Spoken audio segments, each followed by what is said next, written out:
हाँ बेटा, next is equipotential surface. नाम से आइडिया लग गया होगा, इक्विपोटेंशियल मतलब बेटा ऐसी सरफेस जिसके हर पॉइंट पर पोटेंशियल सेम हो।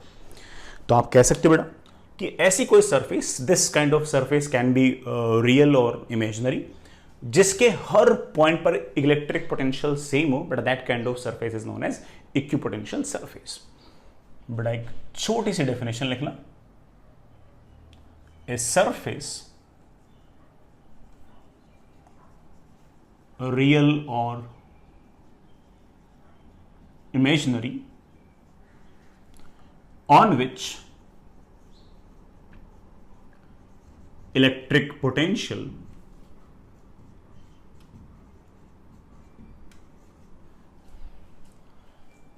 at every point is same, libida, is known as equipotential surface, equipotential surface। बेटा ऐसी सरफेस जिसके हर पॉइंट पर पोटेंशियल सेम हो, बेटा उस सरफेस को हम इक्विपोटेंशियल सरफेस कहेंगे। Fair enough. अब जैसे मान लीजिए कि मैं कहूं कि बेटा मेरे पास ये एक इक्विपोटेंशियल सरफेस है, इसका मतलब इसके इस पॉइंट पर पोटेंशियल V, तो इस पॉइंट पर भी बड़ा पोटेंशियल V, तो इस पॉइंट पर पोटेंशियल भी V। अगर मान लीजिए बेटा तुम्हारे पास ये वाला पॉइंट है A, ये वाला बड़ा पॉइंट है B और ये वाला पॉइंट है C। अगर मैं कहूं बेटा what is the potential difference between point A and point B and point C, तो आप कहोगे सर सबका पोटेंशियल सेम, तो पोटेंशियल डिफरेंस इज 0। और अगर पोटेंशियल डिफरेंस 0, इस बात का अर्थ ये हुआ कि एक पॉइंट से दूसरे पॉइंट तक ले जाने में जो इलेक्ट्रिक फील्ड का वर्क डन आएगा बेटा वो भी तो 0 आएगा, क्योंकि हमारा पोटेंशियल डिफरेंस का जो बड़ा फॉर्मूला था या फिर डेफिनेशन थी वो यही तो थी कि work done by electric field to bring a charge from point A to B divide by बेटा जिस चार्ज को आप ले जा रहे हो उसके चार्ज से डिवाइड कर दो, तो बेटा हमारे पास पोटेंशियल डिफरेंस आ गया था। अगर पोटेंशियल डिफरेंस ही नहीं है, इसका मतलब A से B लेके जाओ, चाहे बेटा A से C लेके जाओ, चाहे B से C लेके जाओ, work done by electric field will B 0।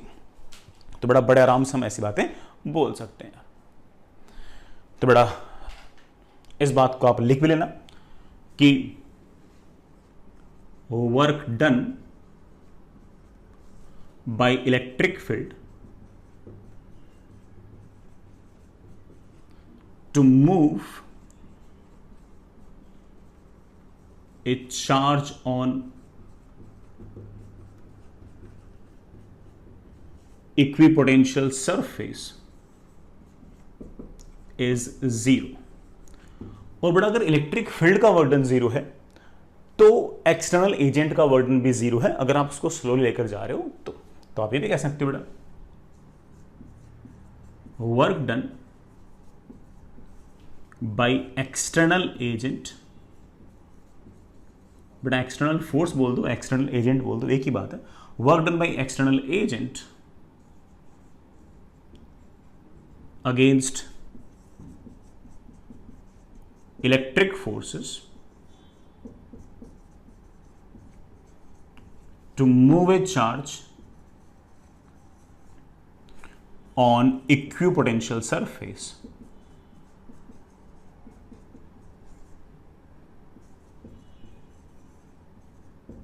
is 0। ठीक है ना, एक्सटर्नल एजेंट का वर्डन भी 0 और बेटा आपका जो इलेक्ट्रिक फील्ड है उसका वर्डन भी आपका 0। बेटा ये है अपनी इक्विपोटेंशियल सरफेस। एक बात है बेटा सुनना इस बात को, कोई बच्चा कह दे कि सर किसी क्यू नॉट चार्ज को, बेटा क्यू नॉट कोई आपका टेस्ट चार्ज है, उसको सर मैं A से B लेके आऊं या A से C लेके आऊं या B से C लेके आऊं और वर्क डन 0 है, इस बात के सर क्या इन्फ्रेंसेस निकल सकते हैं? तो मैं कहूंगा कि बेटा A से B अगर आप लेके आ रहे हो और इलेक्ट्रिक फील्ड का वर्क डन 0 है, इसके दो अर्थ निकल सकते हैं। एक तो ये कि इस इक्विपोटेंशियल सरफेस पर इलेक्ट्रिक फील्ड हो ही 0, और अगर इलेक्ट्रिक फील्ड 0 होगी तो ऑफ कोर्स इस क्यू नॉट चार्ज पर फोर्स नहीं होगा, और अगर फोर्स नहीं होगा तो ऑफ कोर्स बेटा वर्क डन नहीं होगा। तो आप कह सकते हो कि सर एक केस तो ये हो गया कि इक्विपोटेंशियल सरफेस पर इलेक्ट्रिक फील्ड हो ही नहीं। एक केस और बन सकता है, और वो केस ये है कि इलेक्ट्रिक फील्ड जो है बेटा वो हमेशा आपकी इस इक्विपोटेंशियल सरफेस के परपेंडिकुलर हो। सुनना बेटा कैसे, अगर बेटा मान लीजिए कि इलेक्ट्रिक फील्ड ऐसे हुई इस इक्विपोटेंशियल सरफेस के परपेंडिकुलर हुई तो इस क्यू नॉट चार्ज पर फोर्स लगेगा ऐसे, और आप डिस्प्लेसमेंट कर रहे हो इस इक्विपोटेंशियल सरफेस के अलोंग, दोनों के बीच में बड़ा एंगल कितना आएगा 90। डिस्प्लेसमेंट और फोर्स के बीच में अगर एंगल 90 आएगा तो उसका वर्क डन मेरे बच्चे कितना आएगा 0। ऐसे बड़ा मैं आगे भी गया तो आगे वाले पॉइंट पर भी मोर और लेस बड़ा यही कहानी है कि इलेक्ट्रिक फील्ड ऐसे होनी चाहिए, और इस चार्ज पार्टिकल को लाते लाते बेटा मैं यहाँ ले आया, ये क्यू नॉट चार्ज है और इसका सामने की तरफ छोटा सा डिस्प्लेसमेंट कर दिया। इलेक्ट्रिक फील्ड अगर इक्विपोटेंशियल सरफेस के परपेंडिकुलर होगी और डिस्प्लेसमेंट अगर इक्विपोटेंशियल सरफेस के अलोंग होगा तो इनके बीच में बेटा एंगल आपका 90 डिग्री आएगा, और अगर 90 डिग्री आएगा तो ऑफ कोर्स इस छोटे से डिस्प्लेसमेंट के लिए बेटा वर्क डन कितना आएगा 0। ऐसे हर इंस्टेंट पर छोटे छोटे डिस्प्लेसमेंट के लिए बेटा अगर वर्क डन 0 आएंगे तो सारे को अगर ऐड करोगे तो बेटा नेट वर्क डन भी आपका 0 ही आएगा। तो आप बड़े आराम से कह सकते हैं कि सर इस केस में दो बातें हैं खास तौर से बेटा, कौन सी बात, या तो इक्विपोटेंशियल सरफेस के हर पॉइंट पर इलेक्ट्रिक फील्ड 0 होगी, either electric field is 0 at equipotential surface, या फिर इलेक्ट्रिक फील्ड जो है बड़ा वो आपके इक्विपोटेंशियल सरफेस के परपेंडिकुलर होगी। तो बड़ा दूसरी बात, electric field is perpendicular to equipotential surface. तो या तो बड़ा आपकी इलेक्ट्रिक फील्ड जो होगी वो इक्विपोटेंशियल सरफेस के परपेंडिकुलर होगी, या बड़ा आपकी इलेक्ट्रिक फील्ड होगी नहीं। कहां पर? इक्विपोटेंशियल सरफेस पर। ये बड़ा हमारा एक बेसिक सा कारण है, आप अगर ऐसे याद करना चाहो बड़ा इस तरह से इक्विपोटेंशियल सरफेस के बारे में ये सब बातें याद कर सकते हो। आगे चले बेटा, अगली बात, कोई भी दड़ा दो अलग अलग, जैसे मान लीजिए कि ये एक इक्विपोटेंशियल सरफेस है, इसका पोटेंशियल है V1, ये एक दूसरा इक्विपोटेंशियल सरफेस है बड़ा, ये है V2। दो अलग अलग इक्विपोटेंशियल सरफेसेस कभी भी इंटरसेक्ट नहीं करेंगे। मैं कारण बता रहा हूं, दो अलग अलग इक्विपोटेंशियल सरफेस अगर इंटरसेक्ट किए, अगर मान लो किए, तो इस पॉइंट पर पोटेंशियल, अगर इस इक्विपोटेंशियल सरफेस को अगर मानो तो इस पॉइंट का पोटेंशियल V1 हो गया, और इसको अगर सही मानो तो बड़ा यहां का पोटेंशियल V2 हो गया। एक ही पॉइंट पर दो अलग अलग इलेक्ट्रिक पोटेंशियल की वैल्यूज नहीं हो सकती। तो बड़ा इस कारण से आप कह सकते हो कि दो अलग अलग इक्विपोटेंशियल सरफेसेस किसी भी पॉइंट पर इंटरसेक्ट नहीं करेंगे। तो बड़ा एक अगला पॉइंट बड़ा लिखिएगा, टू डिफरेंट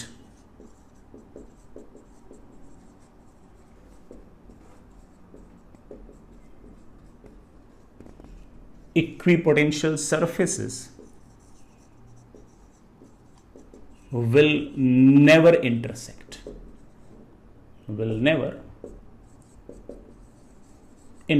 बेटा कभी भी इंटरसेक्ट नहीं करेंगे।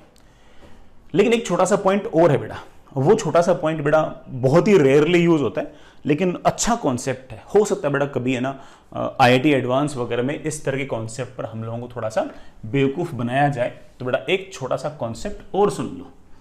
हालांकि बेटा इस तरह का कॉन्सेप्ट अक्सर बुक्स वगैरह में नहीं दिया होता, लेकिन बेटा अपन लोग जान सकते हैं, और वो ये है बेटा, अक्सर जनरल बुक्स में तो सिर्फ इतना सा लिखा रहता है कि यार दो इक्विपोटेंशियल सरफेसेस इंटरसेक्ट नहीं कर सकते। लेकिन कोई बच्चा कहता है कि सर ये एक इक्विपोटेंशियल सरफेस है,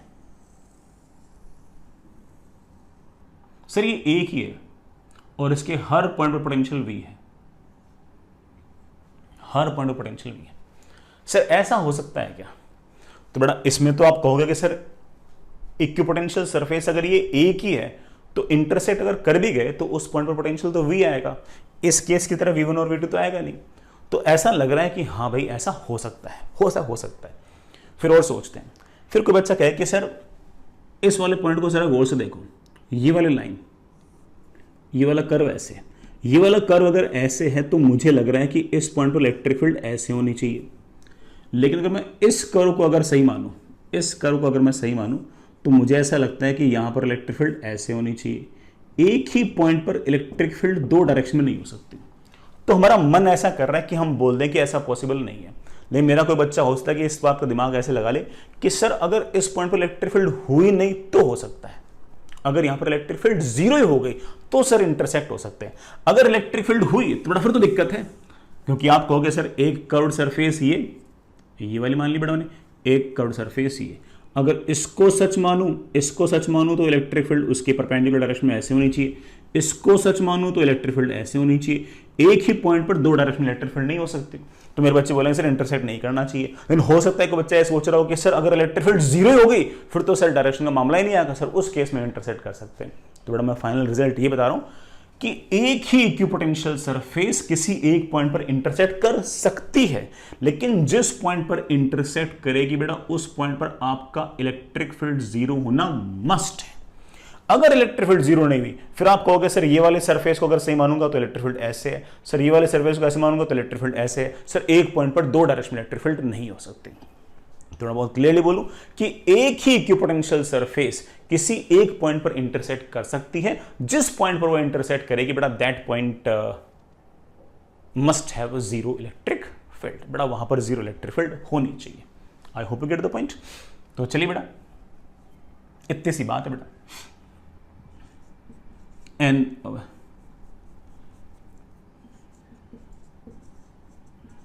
an equipotential surface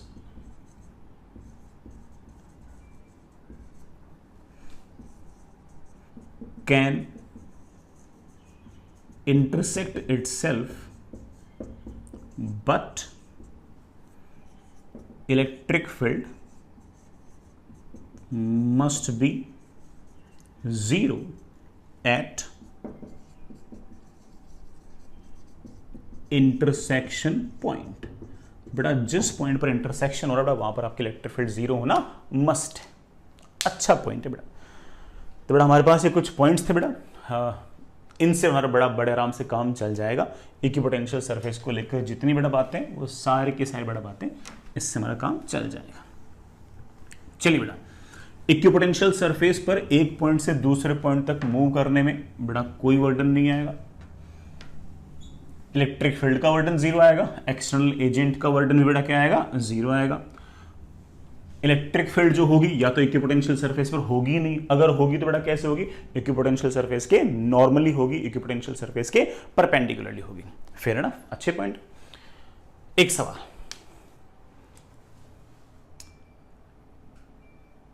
बेटा एक सवाल, मेरे पास बेटा इस तरह का अरेंजमेंट है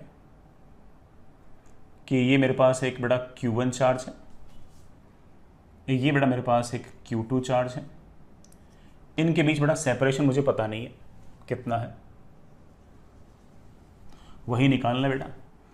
और एक इक्विपोटेंशियल सरफेस बेटा ऐसे बना रखी है, इनके बीच में बेटा ये इक्विपोटेंशियल सरफेस है और इस इक्विपोटेंशियल सरफेस के हर पॉइंट पर पोटेंशियल V है बेटा। This is equipotential surface. बेटा अभी तक बात समझ आ गई। Q1 Q2 दो चार्ज हैं, उनके कारण इस रीजन के अंदर बेटा ये इक्विपोटेंशियल सरफेस है।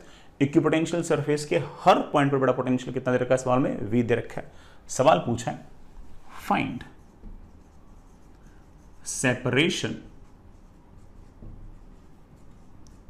बिटवीन चार्जेस, Q1 और Q2 के बीच का सेपरेशन निकालो। निकालते बेटा।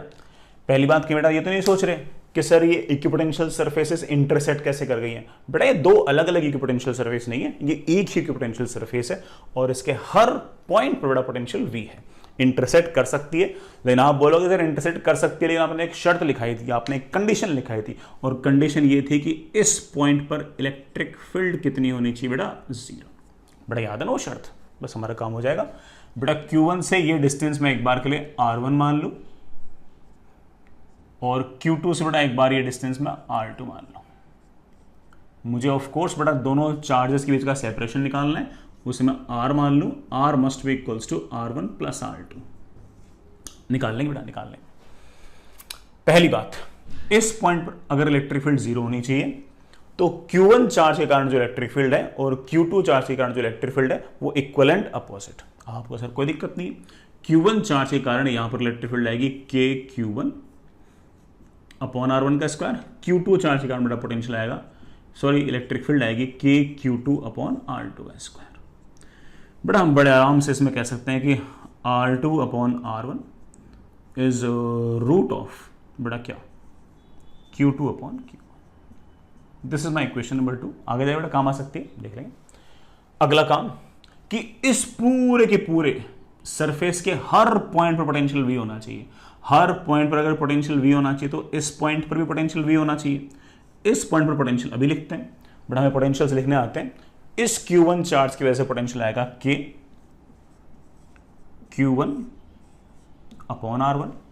इस Q2 चार्ज की वजह से पोटेंशियल आएगा Q2 अपॉन R2। बड़ा मुझे ये R1 R2 निकालने, अगर R1 R2 आ गया तो R आ जाएगा। R1 R2 में, अरे बेटा ये R1 था, R1 R2 में दो इक्वेशन से, एक इक्वेशन ये रही बेटा, दूसरी इक्वेशन ये रही। दो इक्वेशन है, दो वेरिएबल, बेटा कर लो सॉल्व, हो जाएंगे मेरे ख्याल से सॉल्व। बेटा चलिए मैं इस v वाले टर्म को बड़ा सॉल्व करता हूं। बेटा v को हम लिख सकते हैं that is KQ1 upon R1 plus KQ2 upon R2। बेटा R2 को बेटा बड़े आराम से लिख सकता हूं क्या बेटा, root of Q2 upon Q1 R1। बेटा मैं इसे लिख सकता हूं v is equals to KQ1 upon R1 plus K, बेटा देखना रूट Q2 बेटा कैंसिल हो जाएगा, बेटा ऊपर क्या जाएगा, बेटा मेरे ख्याल से ऊपर जाएगा रूट Q1 Q2 अपॉन बेटा R1। बेटा इससे शायद R1 की बेटा वैल्यू आ गई होगी। बेटा कितनी वैल्यू आ गई, KQ1 plus root Q1 Q2 upon V। बेटा ये R1 आ गया, R1 ये आ गया। तो बेटा मैं अगर R2 निकालना चाहूं बेटा that would be K into bracket में, बेटा वो जस्ट Q1 Q2 रिप्लेस हो जाएंगे, बेटा यहां पर Q2 आ जाएगा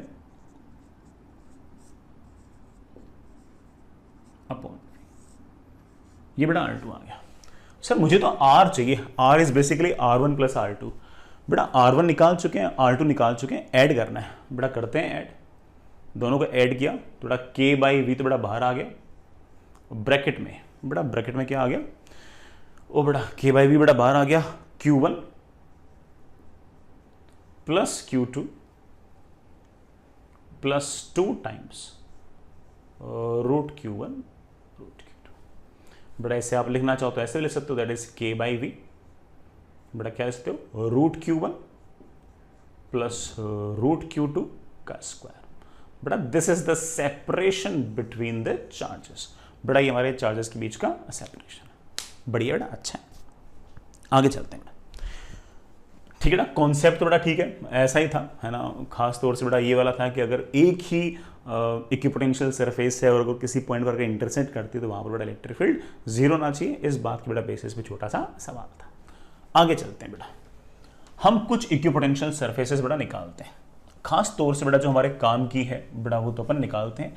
कैसी कैसी बेटा अपनी इक्विपोटेंशियल सरफेसेस होंगी देखते बेटा उनको।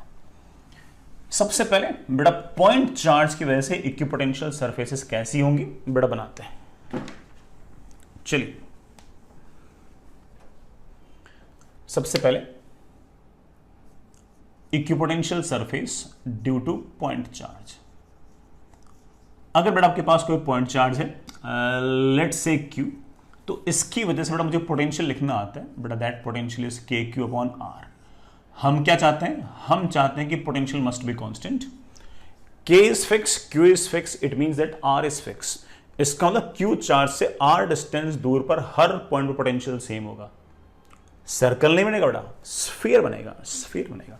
तो आप कह सकते हो कि Q चार्ज को सेंटर मानते हुए अगर मैं एक स्फीयर बना लूं तो इस स्फीयर के हर पॉइंट पर बेटा पोटेंशियल विल बी सेम।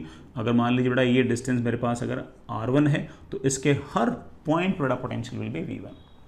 इसी तरह से बेटा अगर मैं यहां से R2 डिस्टेंस पर दूर चला जाऊं तो उस r2 डिस्टेंस दूर पर बेटा अगर मैं जो स्फीयर लूंगा तो उस स्फीयर के हर पॉइंट पर पोटेंशियल विल बी सेम बेटा, दैट विल बी v2। इसी तरह से अगर मैं r3 डिस्टेंस पर अगर चला जाऊं, r3 डिस्टेंस पर अगर चला जाऊं तो बेटा इस r3 डिस्टेंस पर हर पॉइंट पर बेटा पोटेंशियल बेटा कितना आएगा, v3। हम जानते बेटा कितनी कितनी वैल्यूज आएगी। v1 की वैल्यू होगी kq/r1, v2 की वैल्यू बेटा kq2/r2, बेटा v3 की वैल्यू kq/r3। ठीक है बेटा, ये अपने आप में एक इक्विपोटेंशियल सरफेस है, ये अपने आप में बड़ा एक इक्विपोटेंशियल सरफेस है, ये अपने आप में एक इक्विपोटेंशियल सरफेस है। मैं ये नहीं कह रहा हूं कि this union this equipotential surface है। यहां और यहां का बड़ा पोटेंशियल अलग है, यहां और यहां का पोटेंशियल अलग है। मैं कह रहा हूं इसके हर पॉइंट पर पोटेंशियल हर जगह सेम है, इसके हर पॉइंट पर पोटेंशियल सेम है, इसके हर पॉइंट पर पोटेंशियल हर जगह सेम है। ठीक है ना, all of these are imaginary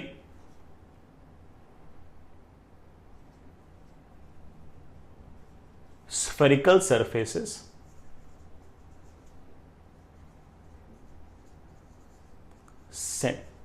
centered at Q, बड़ा Q जिनका सेंटर है। एक बात हो बेटा, अगर मान ले बेटा Q पॉजिटिव है तो इलेक्ट्रिक फील्ड ऐसे होगी बाहर की तरफ, और अगर Q पॉजिटिव है तो ऑफ कोर्स बड़ा पोटेंशियल होता है kq/r, r जितना छोटा पोटेंशियल उतना बड़ा, तो v1 बड़ा है, v2 छोटा है और v3 और छोटा है। And we know it very well कि electric field is always from higher potential to lower potential. ये v1, ये v2, ये v3, and electric field is always from higher potential to lower potential. ऐसे बड़ा आपकी इलेक्ट्रिक फील्ड जोड़ा वो v1 से v2 और v2 से v3 जा रही है। ठीक है बेटा, आगे चलते हैं बेटा इस बात में। ये बेटा these are our imaginary spherical surfaces, और बेटा इनके हर पॉइंट पर पोटेंशियल सेम, इसके हर पॉइंट पोटेंशियल सेम। एक बात है बेटा, स्फेरिकल सरफेस ऐसे हैं और इलेक्ट्रिक फील्ड ऐसे रेडियली है। You know it very well कि बेटा this angle is going to be 90, this angle again comes out to बेटा कितना 90, this angle again comes out to be 90। अगर मैं किसी क्यू नॉट चार्ज को इस सरफेस पर अगर घुमाना चाहूंगा तो you know it very well बेटा work done will be zero, because at every instant electric field will be radially outwards and displacement is of course tangentially, angle between force and displacement will be 90 degree and hence the work done comes out to be zero. But ऐसे case में आपको वर्डन बिल्कुल zero आ जाए। ठीक है बेटा, point charge की वजह से इक्विपोटेंशियल सरफेस देखना समझना बहुत आसान काम था। अगला चलते हैं बेटा, यूनिफॉर्म इलेक्ट्रिक फील्ड की वजह से इक्विपोटेंशियल सरफेस कैसी होगी, इस बात को डिस्कस करते हैं। और आप जानते हो कि यूनिफॉर्म इलेक्ट्रिक फील्ड का सबसे बढ़िया एग्जांपल बेटा मेरे ख्याल से तो इनफाइनाइट शीट होगी बेटा। क्या इनफाइनाइट शीट। चलिए नेक्स्ट इज लार्ज शीट। चलिए बेटा, ये आपके पास बेटा एक लार्ज शीट है ऐसे,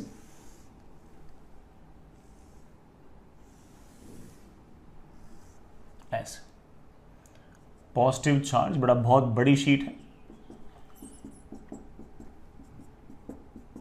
इसकी चार्ज डेंसिटी बेटा मैंने आपको सिग्मा दे रखी है। इसके कारण बेटा जो इलेक्ट्रिक फील्ड आएगी बेटा वो ऐसे आएगी, और इलेक्ट्रिक फील्ड की बेटा वैल्यू मेरे प्यारे बच्चे जानते हैं, that is sigma upon 2 epsilon not. Electric field will be like this, electric field will be like this, ऐसे बेटा electric field will like this. मैं अगर कभी कहूं बेटा आपको कि किसी, मैं आपको बेटा बता चुका हूं ये बात कि इस क्यू नॉट चार्ज को यहां से यहां तक ले जाने में कितना वर्डन आएगा, आप बोलो सर क्यू नॉट चार्ज को यहां से यहां तक ले जाने में कोई वर्डन नहीं आएगा, क्योंकि फोर्स है ऐसे, डिस्प्लेसमेंट है ऐसे। तो बेटा मैं ऐसा कह सकता हूं कि ऐसे पूरा का पूरा एक प्लेन होगा, इस इनफाइनाइट शीट के पैरेलल में बेटा एक पूरा का पूरा प्लेन होगा। इस प्लेन में किसी क्यू नॉट चार्ज को अगर आप घुमाते हो, देखना बेटा कैसे, एक क्यू नॉट चार्ज आपने उठाया और यहां से चलाते चलाते चलाते चलाते आप उसको यहां लेके जाओ, चाहे बेटा आप इधर लेके जाओ, चाहे बेटा आप इधर लेके जाओ, चाहे बेटा आप इधर लेके जाओ, पूरे रास्ते उसका वर्डन जीरो होगा। क्यों? क्योंकि इस क्यू नॉट चार्ज पर फोर्स है इस तरफ, और डिस्प्लेसमेंट आपने अगर इस तरफ किया तो भी वर्डन जीरो, इस तरफ किया तब भी वर्डन जीरो, इस तरफ किया तब भी वर्डन जीरो, और इस तरफ किया तब भी आपका वर्डन जीरो। तो हर केस में आपके जो वर्डन आएंगे बेटा वो तो जीरो आएंगे, और अगर वर्डन जीरो आएंगे इट मींस दैट इसके हर पॉइंट पर बड़ा potential is same. This is our equipotential surface. मान लेते हैं कि बेटा यहां का पोटेंशियल इज V1। ऐसे ही बेटा अगर मैंने इसके सामने बेटा एक ऐसे ही प्लेन और ले लिया तो इस पैरेलल प्लेन के हर पॉइंट पर अगेन बेटा पोटेंशियल सेम, यहां का पोटेंशियल लेट्स बेटा V2। तो कोई मुझसे पूछे कि सर इक्विपोटेंशियल सरफेस कैसी होगी, तो बोलूंगा कि यूनिफॉर्म इलेक्ट्रिक फील्ड की वजह से जो इक्विपोटेंशियल सरफेस है these are something like planes. बेटा कैसे हैं प्लेन्स, बेटा these are just parallel planes, बेटा आपस में एक दूसरे के पैरेलल में प्लेन्स हैं। और तो और बेटा अगर मैं इस इक्विपोटेंशियल सरफेस और इस इक्विपोटेंशियल सरफेस के बीच की डिस्टेंस अगर d बोल दूं तो मैं क्लास में प्रूव कर चुका हूं बेटा आप लोगों के लिए कि V1 माइनस V2 की जो वैल्यू होगी, बेटा पहली बात तो V1 बड़ा होगा और V2 छोटा होगा, आपने सोच लेना। इलेक्ट्रिक फील्ड है ऐसे, electric field is always from higher potential to lower potential and that will be electric field into distance. Distance कौन सी बेटा, इलेक्ट्रिक फील्ड की तरफ। तो आप कह सकते हो कि that is E into D, या बेटा sigma upon 2 epsilon not into D. तो यूनिफॉर्म इलेक्ट्रिक फील्ड के कारण बेटा इक्विपोटेंशियल सरफेस जो होंगी वो ऐसे पैरेलल प्लेन्स होंगे, और उन पैरेलल प्लेन्स की बेटा जो इलेक्ट्रिक फील्ड है, सॉरी जो पैरेलल प्लेन्स हैं इन पर मूव कराने में कोई वर्डन नहीं होगा। एक पैरेलल प्लेन और अगले पैरेलल प्लेन के बीच जो पोटेंशियल डिफरेंस होगा बेटा उसको आप बड़े आराम से लिख सकते हो कि इलेक्ट्रिक फील्ड मल्टीप्लाइड बाय बेटा दोनों प्लेन्स के बीच का सेपरेशन, या ऐसे बोल दो बेटा इलेक्ट्रिक फील्ड मल्टीप्लाइड विद बेटा ये लाइन, कौन सी लाइन बेटा, किस तरफ का डिस्प्लेसमेंट, इलेक्ट्रिक फील्ड की तरफ का डिस्प्लेसमेंट। ये बेटा हमारे इक्विपोटेंशियल सरफेस है पैरेलल प्लेन के लिए, ठीक है बेटा। ऐसे बेटा हमने लार्ज शीट देख ली, अब बेटा हम देखते हैं इनफाइनाइट वायर। बेटा इनफाइनाइट वायर के कारण कैसे कैसे पोटेंशियल डिफरेंसेस आते हैं वो बेटा अपन लोगों ने याद भी कर रखे हैं, बट स्टिल बेटा हम इक्विपोटेंशियल सरफेस भी एक बार के लिए देख लेते हैं। सो बेटा नेक्स्ट इज, हेडिंग लिखिए इनफाइनाइट वायर।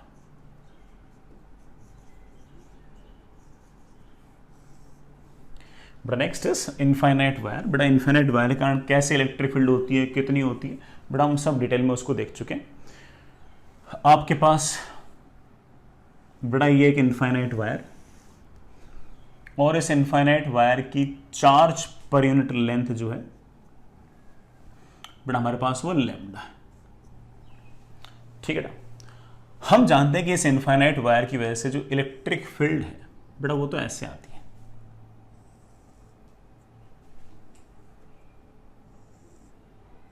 इलेक्ट्रिक फील्ड तो ऐसे आती। अब एक बात सुनना, मैं बेटा आपको बता चुका हूं, अगर ये इनफाइनाइट वायर है इलेक्ट्रिक फील्ड ऐसे आएगी तो एक चार्ज पार्टिकल को यहां से यहां तक लाने में कोई वर्डन नहीं आएगा। क्यों? क्योंकि बेटा फोर्स से बाहर की तरफ डिस्प्लेसमेंट है ऐसे।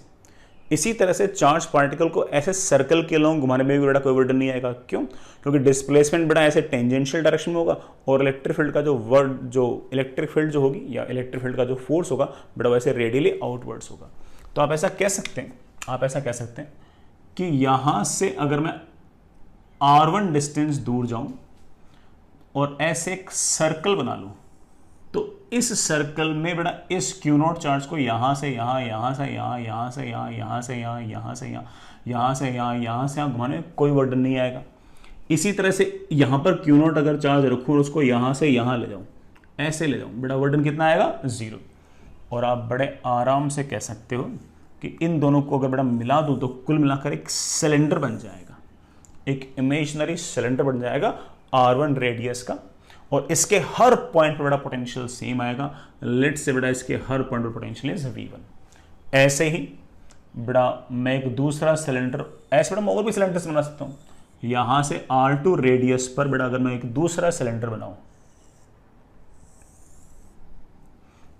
ऐसे, R2 रेडियस पर अगर दूसरा सिलेंडर बनाओ तो उसके हर पॉइंट पर भी बेटा पोटेंशियल सेम आएगा। लेट्स से बेटा पोटेंशियल इज V2। अब इस पॉइंट पर, इस पॉइंट पर, इस पॉइंट पर, इस पॉइंट पर, इस पॉइंट पर, इस पॉइंट पर, इस पॉइंट पर बेटा, इस पॉइंट पर, इस पॉइंट पर, यहां यहां यहां, हर जगह बेटा पोटेंशियल सेम है। कितना है बेटा, V2। मैंने मेरे बच्चों को ये भी सिखा रखा है बेटा V1 और V2 के बीच में कितना पोटेंशियल डिफरेंस आएगा। इसके हर पॉइंट, इस सिलेंडर के हर पॉइंट पर पोटेंशियल सेम आएगा, इस सिलेंडर के हर पॉइंट पोटेंशियल सेम आएगा, इन दोनों के बीच में जरूर कोई पोटेंशियल डिफरेंस आएगा। और मैंने मेरे बच्चों को याद करा रखा है कि उसकी वैल्यू होती है बेटा कितनी, 2k lambda log of R2 upon R1। बेटा हमने क्लास में प्रूव कर रखा है पोटेंशियल डिफरेंस। दिस इज बेटा आवर V1 माइनस V2। ये हमारा पोटेंशियल डिफरेंस है बेटा इन दोनों पॉइंट्स के बीच का। Fair enough. बेटा अपन ने याद कर रखा है 2k। बेटा याद ना रखना चाहो तो बेटा 2k को आप बेटा 1/2 पाई एप्सिलॉन नॉट भी लिख सकते हो, 1/2 pi epsilon not log of R2 upon R। ये बेटा हमारा पोटेंशियल डिफरेंस है V1 और V2।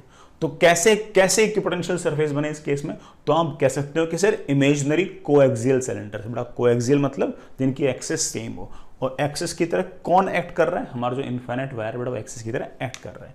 तो आप कह सकते हो कि these equipotential surfaces are coaxial cylinders. बेटा सिलेंडर्स इमेजिनरी होने में कोई दिक्कत नहीं बेटा, कोएक्सियल इमेजिनरी सिलेंडर्स। और बेटा कोएक्सियल तो है, एक्सिस की तरह कौन एक्ट कर रहा है, तो आप बोल सकते हो कि हमारा जो इनफाइनाइट वायर है वही तो एक्सिस की तरह एक्ट कर रहा है। Fair enough. आगे चलिए बेटा, नेक्स्ट आगे चलिए बेटा, ये बेटा अपना इनफाइनाइट वायर के कारण कैसा कैसा इक्विपोटेंशियल सरफेस है बेटा। अब एक छोटा सा सवाल कीजिए बेटा, इक्विपोटेंशियल सरफेस पर बेस्ड बेटा एक छोटा सा न्यूमेरिकल क्वेश्चन है। अच्छा सवाल है बेटा, बढ़िया सवाल है, आराम से इत्मीनान से करें बेटा, बन जाएगा अपन से। सुनिए बेटा, कॉन्सेप्ट बेटा वही है जो अपने अब तक पढ़ रखे हैं, कोई इसमें इतना डिफरेंस नहीं है बेटा। मान लीजिए कि ये वाई एक्सिस बेटा सारे कोऑर्डिनेट्स सेंटीमीटर में है, ये बेटा एक्स एक्सिस, इसके बेटा सारे के सारे कोऑर्डिनेट्स सेंटीमीटर में, और बेटा कुछ इक्विपोटेंशियल सरफेसेस बना रखी हैं ऐसे। बताओ बेटा कैसे बना रखी है। दिस इज इक्विपोटेंशियल सरफेस बेटा, प्लेन है ऐसा पूरा का पूरा प्लेन है बेटा, प्लेन। ठीक है बेटा, ये बेटा ओरिजिन से गुजर रहा है दूसरा प्लेन, अगला प्लेन बेटा ऐसे, ये अगला ऐसे। दीज आर इक्वी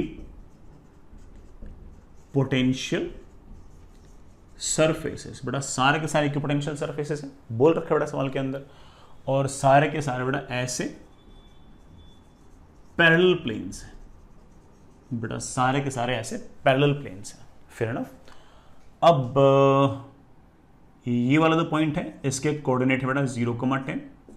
ये तो बेटा ओरिजिन हो ही गया, ये बेटा ओरिजिन हो ही गया है ना। और बेटा ये एंगल्स मुझे दे रखे हैं, ये एंगल बेटा मुझे दे रखा है 37 डिग्री। बेटा इस पॉइंट का कोऑर्डिनेट है बेटा 0,-10 बेटा सेंटीमीटर में पहले बोल चुका हूं। बेटा इस पॉइंट का कोऑर्डिनेट है बेटा 0,-20। Find electric field in vector form in the region. बेटा इस पूरे इलाके के अंदर इलेक्ट्रिक फील्ड कितनी है वो बताइए। अब देखो एक तो सवाल की लैंग्वेज से आइडिया लग गया कि इलेक्ट्रिक फील्ड यूनिफॉर्म होगी। भाई इसने बोल दिया कि find electric field in the region, इसने ये नहीं बताया कि किस पॉइंट पर इलेक्ट्रिक फील्ड निकालो। अब जब सवाल में ये नहीं लिखवा कि किस पॉइंट पर इलेक्ट्रिक फील्ड निकालो, तो इसका मतलब हर पॉइंट पर सेम आ रही होगी, तो पक्की बात है कि इलेक्ट्रिक फील्ड यूनिफॉर्म है। इलेक्ट्रिक फील्ड यूनिफॉर्म है, ये वाली बात भी मेरे बच्चों ने बेटा पहले भी सोच ली होगी कि सर पैरेलल प्लेन्स हैं, तो पैरेलल प्लेन हम देख चुके हैं कि किस केस में आती है, इलेक्ट्रिक फील्ड यूनिफॉर्म के केस में आती है। ये जो बेटा इक्विपोटेंशियल सरफेसेस हैं, इनके पोटेंशियल हमें गिवन है सवाल के अंदर। इसका पोटेंशियल बेटा 30 वोल्ट, इसका पोटेंशियल बेटा 10 वोल्ट, इसका पोटेंशियल बेटा -10 वोल्ट, इसका पोटेंशियल बेटा -30 वोल्ट, ऐसे गिवन है मेरे को, सारे के सारे गिवन। तो चलिए बेटा करते हैं। इस तरह के अगर बेटा पैरेलल प्लेन्स दे रखें, it means that electric field is uniform. Electric field होगी किधर, अभी सोचते हैं बेटा। Electric field is always from higher potential to lower potential. तो पक्की बात है कि इलेक्ट्रिक फील्ड जो होगी बेटा वो हायर पोटेंशियल से लोअर पोटेंशियल। यहां पर हर जगह पोटेंशियल 30, यहाँ पर हर जगह पोटेंशियल 10, यहाँ हर जगह पोटेंशियल -10, यहाँ पोटेंशियल हर जगह -30। इलेक्ट्रिक फील्ड जो होगी वो हमेशा हायर पोटेंशियल से लोअर पोटेंशियल की तरफ होगी। डायरेक्शन में और कोई बात बता सकते हो आप लोग? हाँ से बता सकते हैं कि इलेक्ट्रिक फील्ड जो होगी वो इक्विपोटेंशियल सरफेस के परपेंडिकुलर होगी। तो अगर हमारे इक्विपोटेंशियल सरफेस अगर ये हैं तो इनके परपेंडिकुलर डायरेक्शन में इलेक्ट्रिक फील्ड आनी चाहिए ऐसे। Electric field must be like this and this angle must be 90 degree, but this angle must be 90 degree, but this angle must be 90 degree. Electric field ऐसे होनी चाहिए। सर यूनिफॉर्म इलेक्ट्रिक फील्ड वाले case में electric field का हमने एक formula याद किया था, delta we upon D. Delta we मतलब बेटा इस पॉइंट और इस पॉइंट के बीच पोटेंशियल डिफरेंस। हालांकि कोई से भी 2 पॉइंट ले सकते हो बेटा, ये और ये भी ले सकते हो, ये और ये भी ले सकते हो, ये और ये भी ले सकते हो, ये और ये भी ले सकते हो, कोई से भी ले सकते हो, मर्जी बेटा आपकी। यहां से यहां तक का पोटेंशियल डिफरेंस देखना बेटा, यहां का 10 है, यहां का -10 है, तो आप बोलोगे सर पोटेंशियल डिफरेंस है 10 -10 वोल्ट अपॉन डी। डी में बेटा ये 10 सेंटीमीटर ले दो क्या? आप बोलोगे ना सर, डी में हम वो डिस्टेंस लिखते थे जो इलेक्ट्रिक फील्ड की तरफ है। डी में इसे लिखूंगा, डी इसे नहीं लिखूंगा, डी में इसे लिखूंगा। डी हमेशा किस तरफ लिखते हैं बेटा? इलेक्ट्रिक फील्ड की तरफ। इलेक्ट्रिक फील्ड ऐसे, ये बात हम पहले देख चुके हैं। अब देखना बेटा, ये वाला एंगल 37 तो पक्की बात है कि ये वाला एंगल बेटा 53। इलेक्ट्रिक फील्ड और इक्विपोटेंशियल सरफेस बीच में टोटल एंगल कितना होना चाहिए? 90। तो अगर ये 37 तो ये 53, ये 53 तो बेटा पक्की बात है कि ये वाला एंगल बेटा कितना होना चाहिए? 37। और अगर ये 37 तो अगर ये 10 सेंटीमीटर है और बेटा ऑफ कोर्स ये 90 डिग्री के सामने वाला एंगल है बेटा, तो ये तो हाइपोटेन्यूस हो गया। अगर ये 10 है तो बेटा ये कितना होना चाहिए? 10 का cos 37। तो आप कह सकते हो कि सर दिस मस्ट बी 10 का cos 37। बेटा cos 37 इज 4/5, तो बेटा ये d की वैल्यू मेरे बच्चे आ गई है 8 सेंटीमीटर। तो बेटा डिस्टेंस ये नहीं लिखना, बेटा डिस्टेंस हमेशा ये लिखनी है। तो आप कह सकते हो कि सर नीचे आ जाएगा 8 सेंटीमीटर, जिसको मैं 0.08 मीटर लिख सकता हूँ। बेटा ऊपर आ गया है 20 वोल्ट, बेटा नीचे आ गया है 0.08 मीटर, और बेटा हमारे पास आंसर आ गया वोल्ट पर मीटर। बेटा देखना कितना सोल्व हुआ, बेटा कितना सोल्व हुआ यार? 250 आएगा बेटा, 250 वोल्ट पर मीटर। बेटा वोल्ट पर metre is also the standard international unit of electric field. बेटा ये हमारी इलेक्ट्रिक फील्ड की वैल्यू आ गई। देन कोई बच्चा कहते हैं सर आपने कहा था कि इलेक्ट्रिक फील्ड हम निकालेंगे वेक्टर फॉर्म के अंदर। हाँ बेटा कहा था मैंने। तो सर इलेक्ट्रिक फील्ड इधर की तरफ आ गई है 250 वोल्ट। सर इसको वेक्टर फॉर्म में लिखो। अभी लिखता हूँ बेटा। अगर वेक्टर फॉर्म में लिखनी है तो आप कह सकते हो ये इलेक्ट्रिक फील्ड है, इसका इधर कंपोनेंट आएगा cos 37, इधर कंपोनेंट आएगा sin 37। तो इलेक्ट्रिक फील्ड का sin 37 तो बेटा इलेक्ट्रिक फील्ड ऐसे, ये cos 37, बड़ा ये sin 37। तो आप कह सकते हो कि इलेक्ट्रिक फील्ड का sin 37 तो आ रहा है x एक्सिस के अलोंग, और cos 37 आ रहा है बेटा नेगेटिव y एक्सिस के अलोंग। बेटा नेगेटिव y एक्सिस मतलब -j कैप के अलोंग। बेटा देखना क्या लिखूँ इसको मैं, इलेक्ट्रिक फील्ड इज 250 का sin 37। बेटा sin 37 is 3/5 I cap plus बेटा e टाइम्स, बेटा माइनस लगा दूँ, वो माइनस इधर ले, cos 37। बेटा cos 37 कितना हो गया? 250 इंटू 4/5। बेटा ये j कैप, बेटा मेरे ख्याल से 150 आई कैप -200 j कैप। ये बेटा आपकी इलेक्ट्रिक फील्ड आ गई है। बेटा न्यूटन पर कुलाम लिखना चाहिए, न्यूटन पर कुलाम लिख लो। वोल्ट पर मीटर लिखना चाहिए, वोल्ट पर मीटर लिख लो। न्यूटन पर कुलाम और वोल्ट पर मीटर तो एक ही बात है ना, दोनों ही स्टैंडर्ड इंटरनेशनल यूनिट है, बेटा उनमें कोई अंतर नहीं है ना। चल जाएगा अपना काम, बढ़िया। चलिए बेटा नेक्स्ट इज, आगे चलिए बेटा, आगे सॉल्व करते हैं।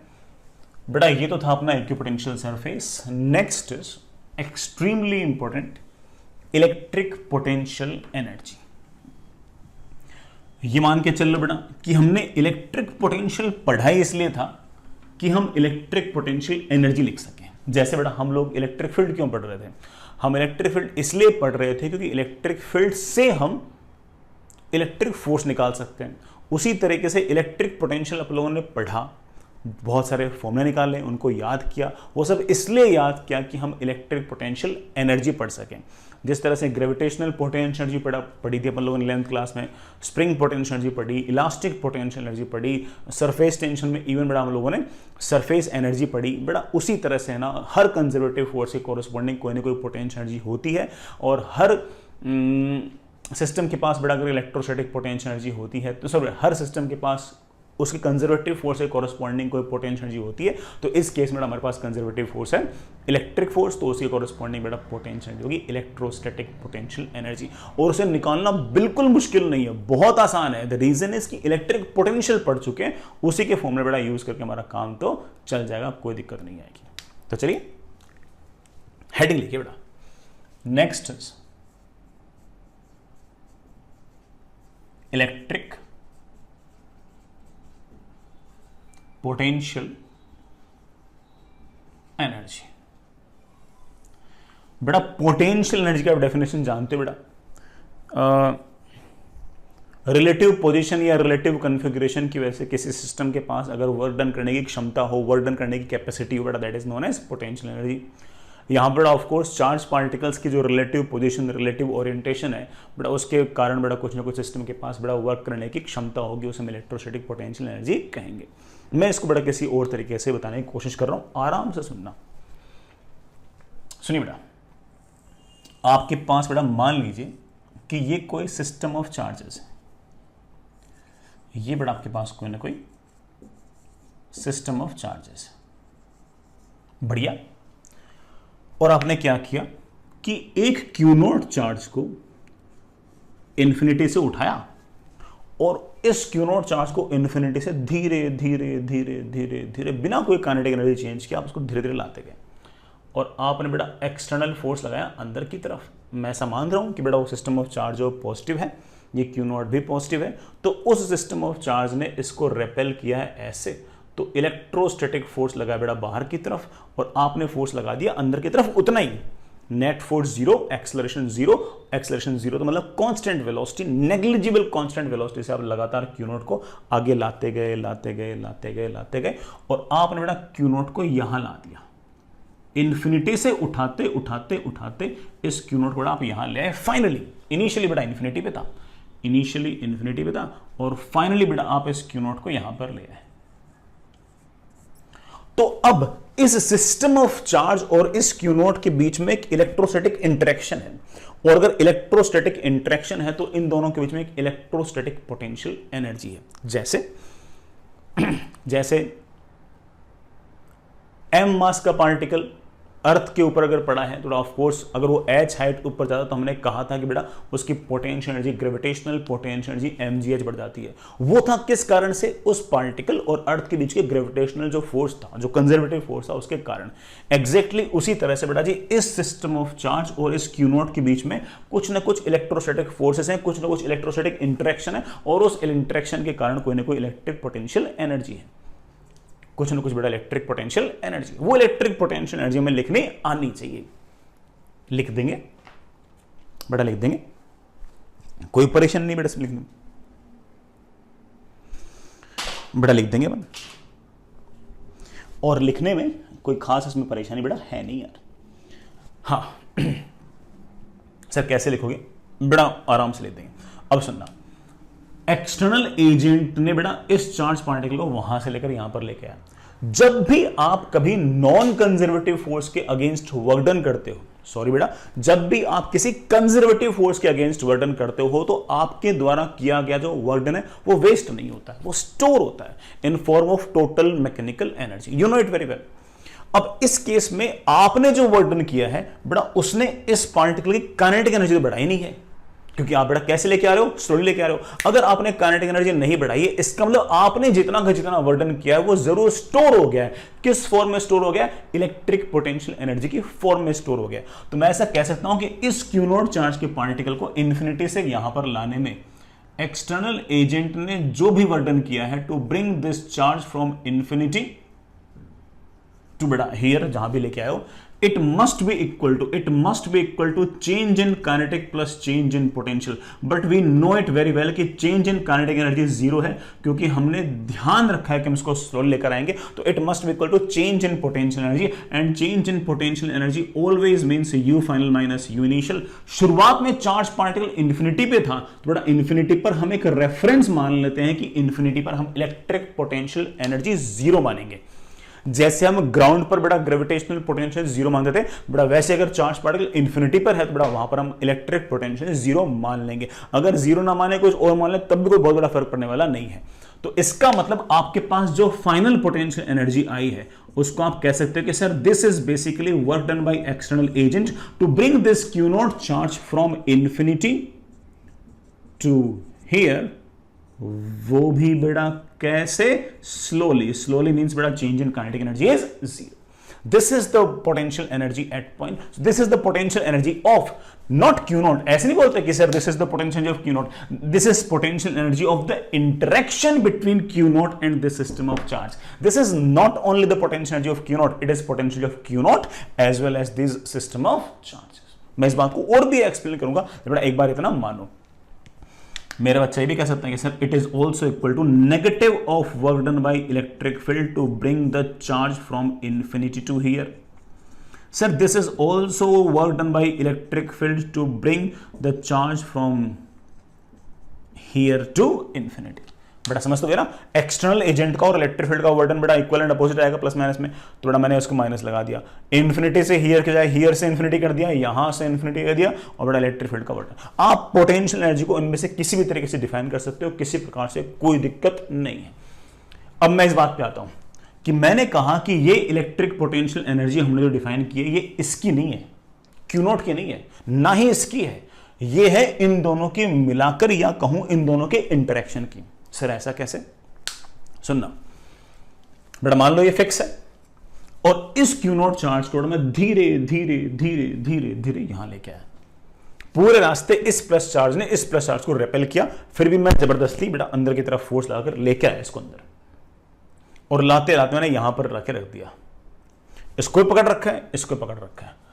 अगर मैं इस क्यू नॉट चार्ज को छोड़ दूंगा तो ये वाला सिस्टम ऑफ चार्ज इस क्यू नॉट को रेपेल करेगा और रेपेल करेगा, दूर भागेगा, जितना दूर भागेगा भागेगा भागेगा इसके लगातार काइनेटिक एनर्जी बढ़ेगी बढ़ेगी बढ़ेगी बढ़ेगी बढ़ेगी। ये काइनेटिक एनर्जी वही है जो शुरुआत में सिस्टम के पास पोटेंशियल एनर्जी थी, और ये पोटेंशियल एनर्जी एग्जैक्टली वही है जो शुरुआत में आपने इस पर वर्डन किया था। तो आपने जो वर्डन किया था वो सिस्टम ने स्टोर कर लिया, और अगर हमने क्यू नॉट को छोड़ दिया तो ये क्यू नॉट जैसे जैसे दूर गया दूर गया दूर गया तो उसके लगातार काइनेटिक एनर्जी बढ़ती गई बढ़ती गई बढ़ती गई, और काइनेटिक एनर्जी एग्जैक्टली वही है जो सिस्टम के पास शुरुआत में पोटेंशियल एनर्जी थी, और ये पोटेंशियल एनर्जी वही है जो आपने शुरुआत में सिस्टम पे वर्डन किया था। आपने मतलब एक्सटर्नल एजेंट।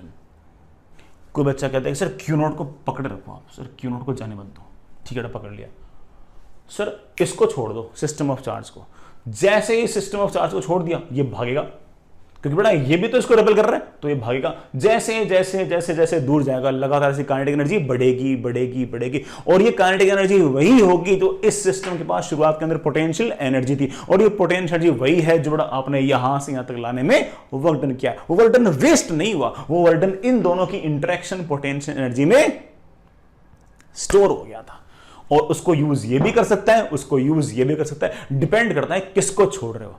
और अगर आपने दोनों को एक साथ छोड़ दिया तो सिस्टम ऑफ चार्ज जाएगा ऐसे, क्यू नॉट जाएगा ऐसे, और दोनों के पास मान लो बेटा काइनेटिक एनर्जी K1 आ गई, इसके पास K2 आ गई, तो K1 प्लस K2 की वैल्यू वही होगी जो सिस्टम के पास बेटा पोटेंशियल एनर्जी थी, और ये पोटेंशियल एनर्जी बेटा एग्जैक्टली वही होगी जो आपने शुरुआत में इस क्यू नॉट पर वर्डन किया था उसको इन्फिनिटी से यहां पर लाने के लिए।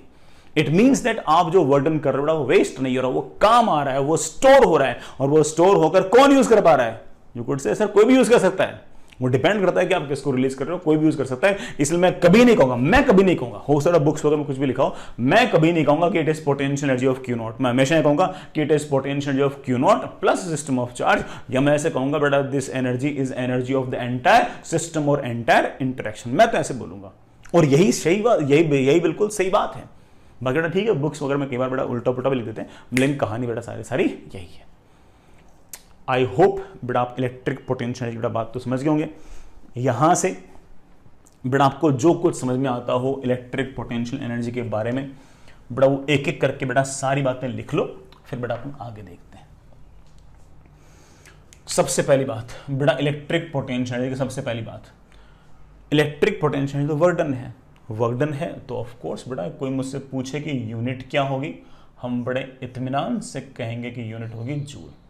एक बड़ा फेमस यूनिट और है, बड़ा आप लोगों ने केमिस्ट्री में पढ़ रखी होगी, 1 electronvolt. 1 electronvolt is 1.6 into 10⁻⁻19 joules. बड़ा डायमेंशन क्या होगी, बड़ा वही होगी जो वर्क की है, वर्क की डायमेंशन इज ml/t-2। बड़ा नेक्स्ट इज स्केलर है या वेक्टर है, आप बोलो सर तो स्केलर है। बड़ा स्केलर है तो क्या पॉजिटिव नेगेटिव कुछ भी हो सकता है, हाँ बेटा ये पॉजिटिव भी हो सकता है, नेगेटिव भी हो सकता है, जीरो भी हो सकता है। हाँ बेटा अगली बात, हम रेफरेंस फ्रेम बेटा मानेंगे इन्फिनिटी को, और बेटा इन्फिनिटी पर हम पोटेंशियल एनर्जी जीरो मानते हैं, अज्यूम करते हैं। सर कुछ और मान ले तो बेटा कुछ और मान लेंगे तब भी कोई बहुत बड़ा फर्क नहीं पड़ता। आप इन्फिनिटी पर पोटेंशियल एनर्जी जो आपकी इच्छा बेटा मान सकते हो, उसमें कोई इतना भारी बात नहीं है। अगर आप में से किसी बच्चे ने बोल दिया कि सर मैं इन्फिनिटी पर पोटेंशियल एनर्जी 5 जूल मानूंगा, तो उससे कोई फर्क नहीं पड़ने वाला। हर पॉइंट पर आपकी जो पोटेंशियल एनर्जी बेटा वो 5 जूल बढ़ जाएगी। और आपने बेटा मैकेनिक्स में इस तरह के सवाल कर रखे होंगे तो आपको आइडिया होगा इस बात का कि ना पोटेंशियल एनर्जी की वैल्यू जो होती है ना वो इतनी इंपॉर्टेंट नहीं होती है। बड़ा पोटेंशियल एनर्जी की वैल्यू का जो चेंज है ना बड़ा वो ज़्यादा इंपॉर्टेंट होता है। तो अगर मान लो कि 5 जूल पोटेंशियल एनर्जी आपने इन्फिनिटी में मान भी ली ना, तब भी हर पॉइंट पर बड़ा 5 जूल पोटेंशियल एनर्जी बढ़ जाएगी, और हर जगह बड़ा बढ़ जाएगी। तो अगर किसी भी 2 पॉइंट के बीच अगर पोटेंशियल एनर्जी का डिफरेंस निकालोगे ना बड़ा वो तो वापस से वही आएगा, तो उसमें कोई फर्क नहीं पड़ने वाला। ठीक है, तो कोई कहते कि सर इन्फिनिटी पर कुछ और मान लो बेटा, हमारी कैलकुलेशंस में कोई बहुत बड़ा अंतर नहीं पड़ेगा। लेकिन अपन चीज़ें आसान करने के लिए इन्फिनिटी पर पोटेंशियल एनर्जी जीरो मानते हैं यार। ठीक है, चलेगा। चलिए बेटा पोटेंशियल एनर्जीज निकालते हैं यार कुछ एक, है ना, अच्छा लगेगा बेटा आपको। फिर सवाल भी करते हैं। सवाल बेटा अपने पास खूब सारे हैं और सब सवालों में बड़ा अच्छी खासी मैकेनिक्स यूज होगी। आप घबराना मत, किसी बच्चे बड़ा मैकेनिक्स कमजोर आती हो तो चिंता मत करना, मैं कोई स्टेप छोड़ने वाला नहीं हूँ, मैं तो शुरू से बताऊंगा। ठीक है, आप ही मत सोचना कि सर तो मान के चल रहे हैं कि इनको मैकेनिक्स आती है, मैं बड़ा शुरुआत से बताऊंगा। ठीक, चलिए next is electric potential energy of 2 point charges. बड़ा 2 पॉइंट चार्जेस हैं और उनके बीच की बेटा हम इलेक्ट्रिक पोटेंशियल एनर्जी निकाल रहे हैं, उनके बीच की बेटा हम इलेक्ट्रिक पोटेंशियल एनर्जी निकालते हैं। चलिए बेटा एक चार्ज है बड़ा Q1, एक चार्ज है Q2, उनके बीच का बड़ा सेपरेशन है R, और मुझे इस सिस्टम की इलेक्ट्रिक पोटेंशियल एनर्जी निकालनी है और याद करनी है। कर लेंगे। इलेक्ट्रिक पोटेंशियल अगर निकालनी हो तो पहले Q1 और Q2 दोनों को इन्फिनिटी पर भेज दो। भेज दिया बेटा। Q1 चार्ज को सबसे पहले इन्फिनिटी से उठाओ और धीरे धीरे धीरे यहां लाकर रख दो। आपने कितना वर्डन किया? आप बोलोगे सर कोई और फोर्स तो कंसीडर करने नहीं है, सिर्फ इलेक्ट्रिक फोर्सेस कंसीडर करने हैं। Q1 चार्ज को इन्फिनिटी से यहां पर लाने मुझे कोई वर्डन नहीं करना पड़ा। मैं जानता हूं कि सिस्टम की जो इलेक्ट्रिक पोटेंशियल एनर्जी है it is basically work done by external agent to bring these charges from infinity to here. दोनों चार्जेस को इन्फिनिटी से यहां पर मैं धीरे धीरे अगर लाऊंगा तो मैं जितना वर्डन कर रहा हूं बेटा वही तो सिस्टम की इलेक्ट्रिक पोटेंशियल एनर्जी है कि नहीं? तो Q1 चार्ज को इन्फिनिटी से यहां पर लाने में कोई वर्डन नहीं करना पड़ रहा, क्योंकि बेटा इस Q1 चार्ज को रेपेल या अट्रैक्ट करने के लिए कोई यहां पर दूसरा चार्ज तो है ही नहीं। Q2 तो अभी बेटा कहां पर है? इन्फिनिटी पे। तो आपने किसी प्रकार का कोई वर्डन नहीं किया। प्लस अब Q2 को आप है ना धीरे धीरे इन्फिनिटी से चलाते चलाते चलाते चलाते चलाते यहां लाकर रख रहे हो। अब आपको वर्डन करना पड़ेगा। मैं इंटीग्रेशन से भी निकाल सकता हूं कि ये वर्डन कितना आएगा, लेकिन मैं कह रहा हूं कि बेटा मैंने आपको याद करा रखा है, मैंने आपको याद करा रखा है कि 1 कूलम्ब चार्ज को इन्फिनिटी से यहां पर लाने में जो वर्डन था, याद करो बेटा, इन्फिनिटी से यहां पर लाने में 1 कूलम्ब को लाने में वर्डन जो था वो था यहां का पोटेंशियल। किसकी वजह से? Q1 की वजह से। आई होप याद आ गया होगा। 1 कूलम्ब चार्ज को इन्फिनिटी से यहां पर लाऊंगा तो वर्क डन होगा Q1 के कारण यहां पर पोटेंशियल, जिसकी वैल्यू हम जानते हैं बेटा कितनी होगी, K Q1 अपॉन R। अरे भाई 1 कूलम्ब को लाने में इतना वर्डन है तो Q2 चार्ज को लाने में कितना वर्डन होगा, इंटू Q2। 1 कूलम्ब को लाने में इतना वर्डन, 2 कूलम्ब को लाने में वर्डन 2 से मल्टीप्लाई कर दो, 10 कूलम्ब को लाने के लिए कितना वर्डन होगा, 10 से मल्टीप्लाई कर दो, और Q2 को लाने में कितना वर्डन होगा बेटा, Q2 से मल्टीप्लाई कर दो। तो आपने एक तरीके से बेटा पहले वाले चार्ज के कारण जो पोटेंशियल है उसको बेटा दूसरे चार्ज से बेटा क्या कर दिया, मल्टीप्लाई। इसके कारण यहां पर पोटेंशियल मल्टीप्लाई बाय बेटा दूसरा वाला चार्ज, दूसरे वाले चार्ज को हमने यहां पर लाकर रख दिया, और आपने बेटा कुल मिलाकर वर्डन किया है K Q1 Q2 upon R। और आपने बेटा इस बात को नोटिस कर लिया होगा कि इस एक इंटरेक्शन की सिर्फ और सिर्फ एक इलेक्ट्रिक पोटेंशियल एनर्जी की टर्म है। ऐसा नहीं कि बेटा दो बार लिख दो K Q1 Q2 upon R फिर K Q1 Q2 ना, एक इंटरेक्शन है कॉरेस्पॉन्डिंग सिर्फ और सिर्फ एक टर्म है, और वो कितनी है, K Q1 Q2 upon R and that's it. ये है हमारे सिस्टम की electric potential energy. We must remember, और याद रखना कि बेटा Q1 Q2 को कैसे लिखना है, विथ साइन, प्लस हो तो प्लस बेटा, माइनस हो तो माइनस। दो चार्ज पार्टिकल अगर इस तरह से आस पड़ोस में अगर पड़े हैं, सेपरेशन अगर R है, तो उनके बीच में इलेक्ट्रिक पोटेंशियल एनर्जी का फॉर्मूला होगा K Q1 Q2 upon R and that's it.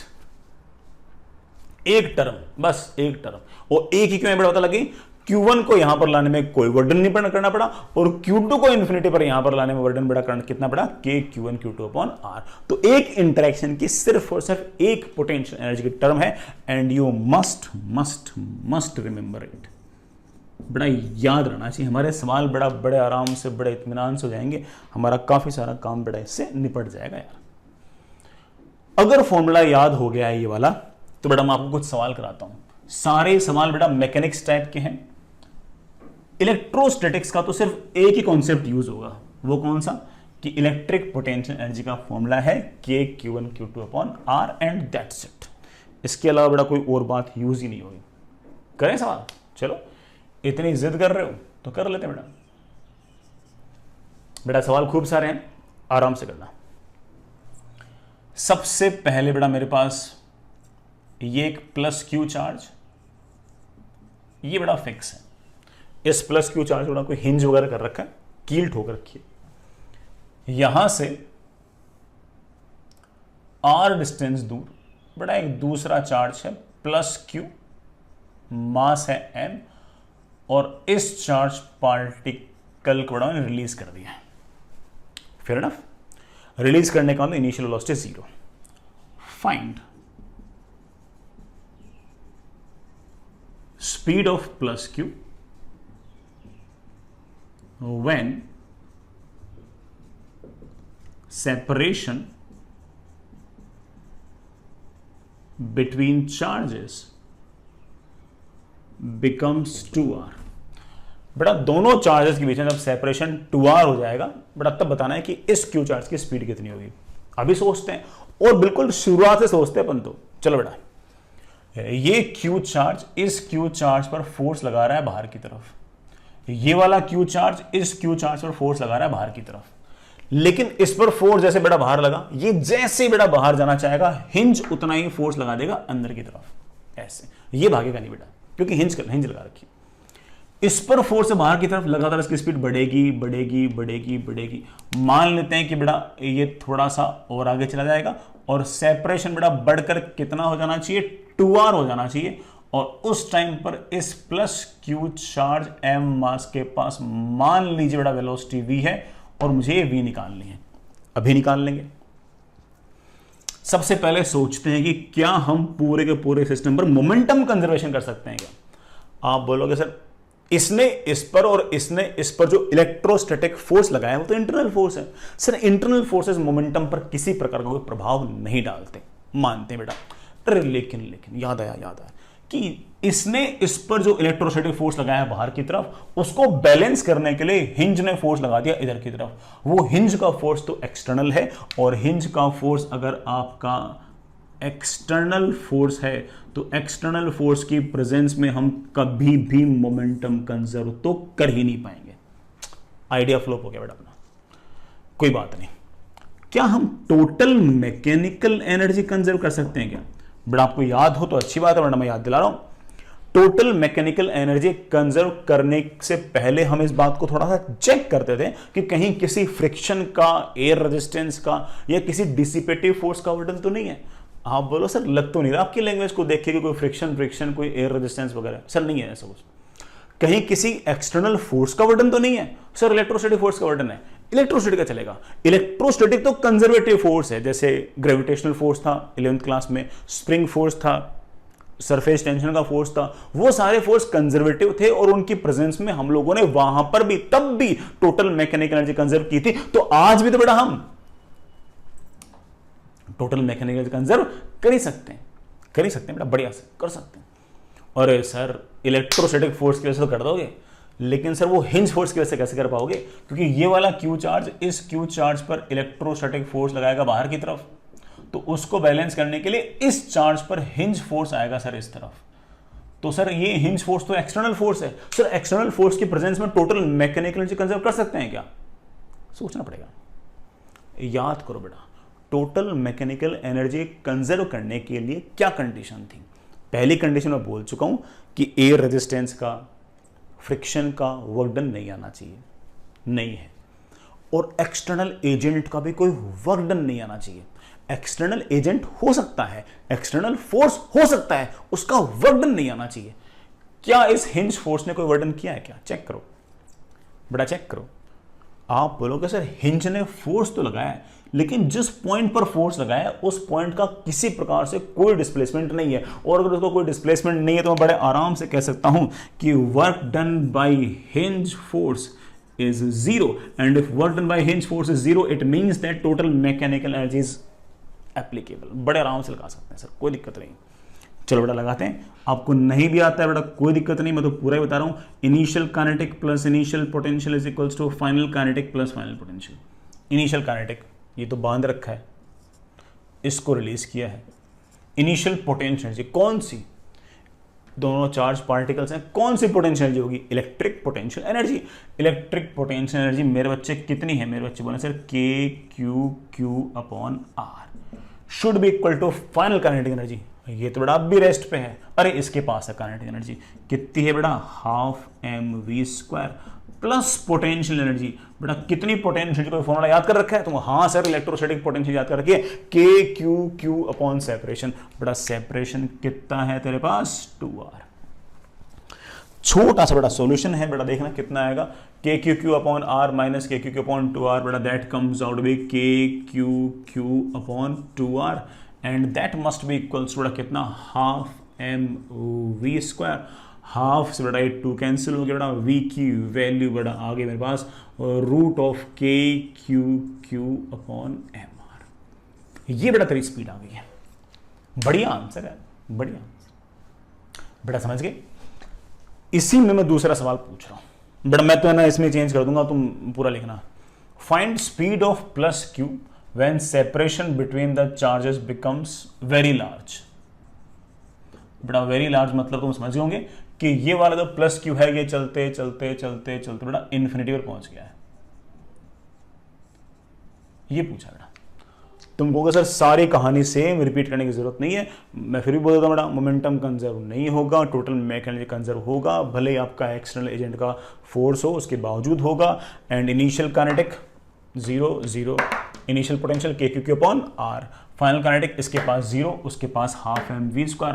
और फाइनल पोटेंशियल एनर्जी बेटा बोलना मेरे बच्चे बोले सर फाइनल पोटेंशियल जाएगी के क्यू अपॉन इनफाइनाइट। बेटा बहुत दूर चला गया ना, के क्यू अपॉन इनफाइनाइट, के क्यू अपॉन इनफाइनाइट कितना आएगा? 0। और ऐसा आते बेटा मेरे ख्याल से v की वैल्यू आ गई है, और मेरे प्यारे प्यारे बच्चों कितनी वैल्यू आ गई है? 2k Q upon mr।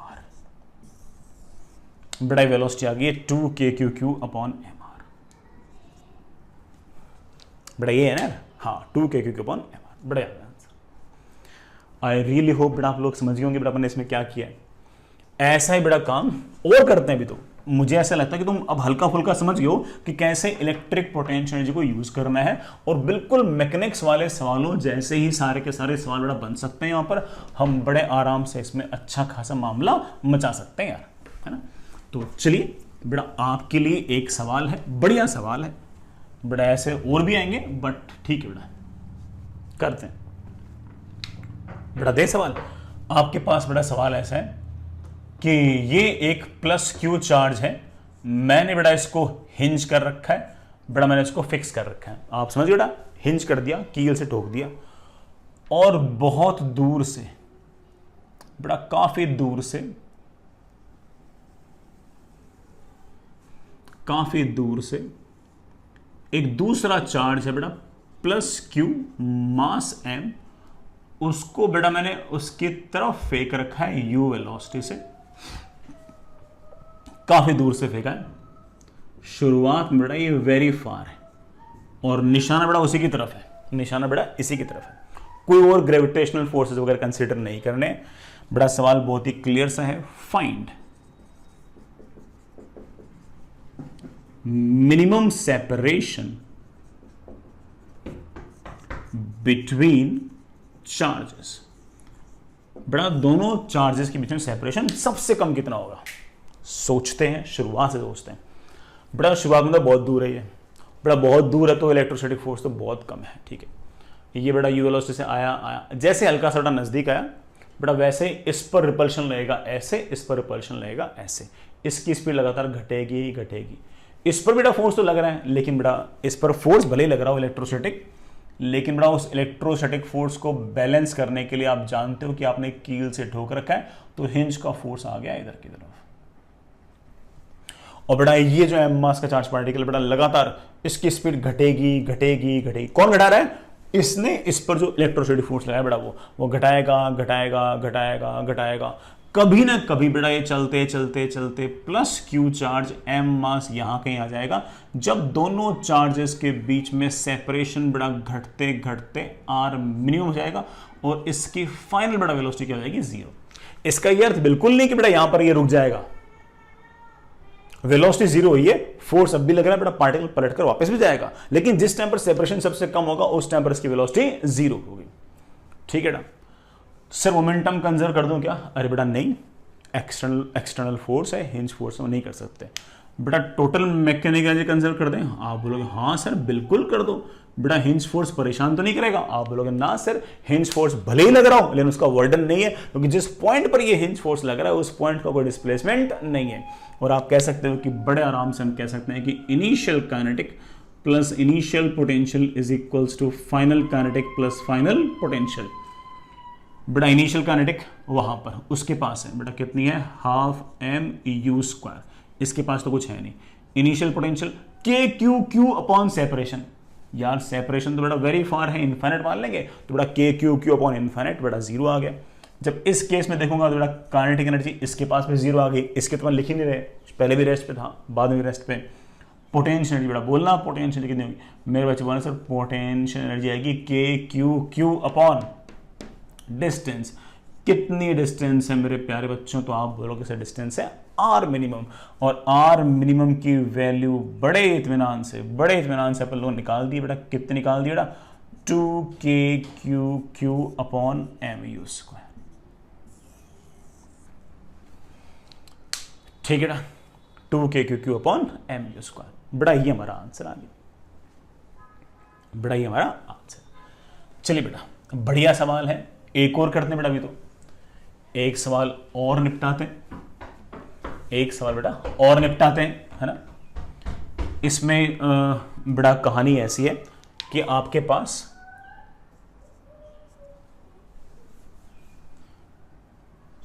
दो चार्ज पार्टिकल्स हैं। आराम से बेटा गौर से सुनना, सारी बातें बेटा बढ़िया सुनना, सारी बातें बेटा बढ़िया सुनना। दो चार्ज पार्टिकल्स हैं, इसका चार्ज भी बेटा प्लस क्यू, इसका चार्ज भी बेटा प्लस क्यू। सेपरेशन बेटा इन दोनों के बीच में ए है, ठीक है ना। इसका मास m है और इसका मास बेटा 2m है, ठीक है ना। इस चार्ज पार्टिकल को ए बोल रहा हूं, इससे बड़ा बी बोल रहा हूं। दोनों को मैंने इस पोजीशन से रिलीज कर दिया, छोड़ दिया बेटा मैंने इस पोजीशन से, दोनों को रिलीज कर दिया। जैसे बेटा आपने इन दोनों चार्ज पार्टिकल को यहां से रिलीज किया, दोनों एक दूसरे को धक्का देंगे, लगातार दूर जाएंगे, जैसे से दूर जाएंगे लगातार पोटेंशियल एनर्जी घटेगी। जितनी पोटेंशियल घटेगी काइनेटिक एनर्जी बढ़ेगी। काइनेटिक एनर्जी यूज कौन कर रहा है? आप बोले सर इस केस में तो ए भी यूज कर रहा है और बी भी यूज कर रहा है। सर इस बार कोई हिंज वाला मामला तो है नहीं। सर दोनों यूज कर रहे हैं। सर दोनों कर सकते हैं क्या? हाँ बेटा बताया था ना आपको, कोई भी यूज कर सकता है। तो चलिए बेटा मैंने दोनों कर दिया रिलीज, वो उधर गया, बेटा इधर गया। Find speed of particle B when it traveled distance A। जब B वाला चार्ज पार्टिकल A डिस्टेंस चल लेगा उस टाइम पर B वाले पार्टिकल की स्पीड कितनी है ये बताओ। बताएंगे बेटा। थोड़ी देर बाद बेटा कहानी ऐसी हो जाएगी, सुनना बेटा, कि बी वाला चार्ज पार्टिकल चलते बेटा यहां कहीं आ जाएगा। ए डिस्टेंस तो बेटा पहले से थी और ए और आ गई। ये बेटा प्लस क्यू चार्ज 2m मास और इसके पास बेटा वेलोसिटी आ गई है v। ठीक है ना। जो दूसरा वाला चार्ज पार्टिकल बेटा वो चलते यहां कहीं आ जाएगा और ये चार्ज बेटा प्लस क्यू और बेटा मास m। अब इंपॉर्टेंट बात वो ये है कि ये जो डिस्टेंस होगी बेटा ये 2a होगी। बेटा डिस्टेंस कितनी होगी? 2a। मैं कारण बता रहा हूं। कारण ये है कि हो सकता है कि बेटा आप लोगों ने सेंटर ऑफ मास में कॉन्सेप्ट पढ़ा हो कि अगर कोई एक्सटर्नल फोर्स नहीं लग रहा और पूरे सिस्टम के पास सेंटर ऑफ मास के पास कोई इनिशियल वेलोसिटी नहीं है तो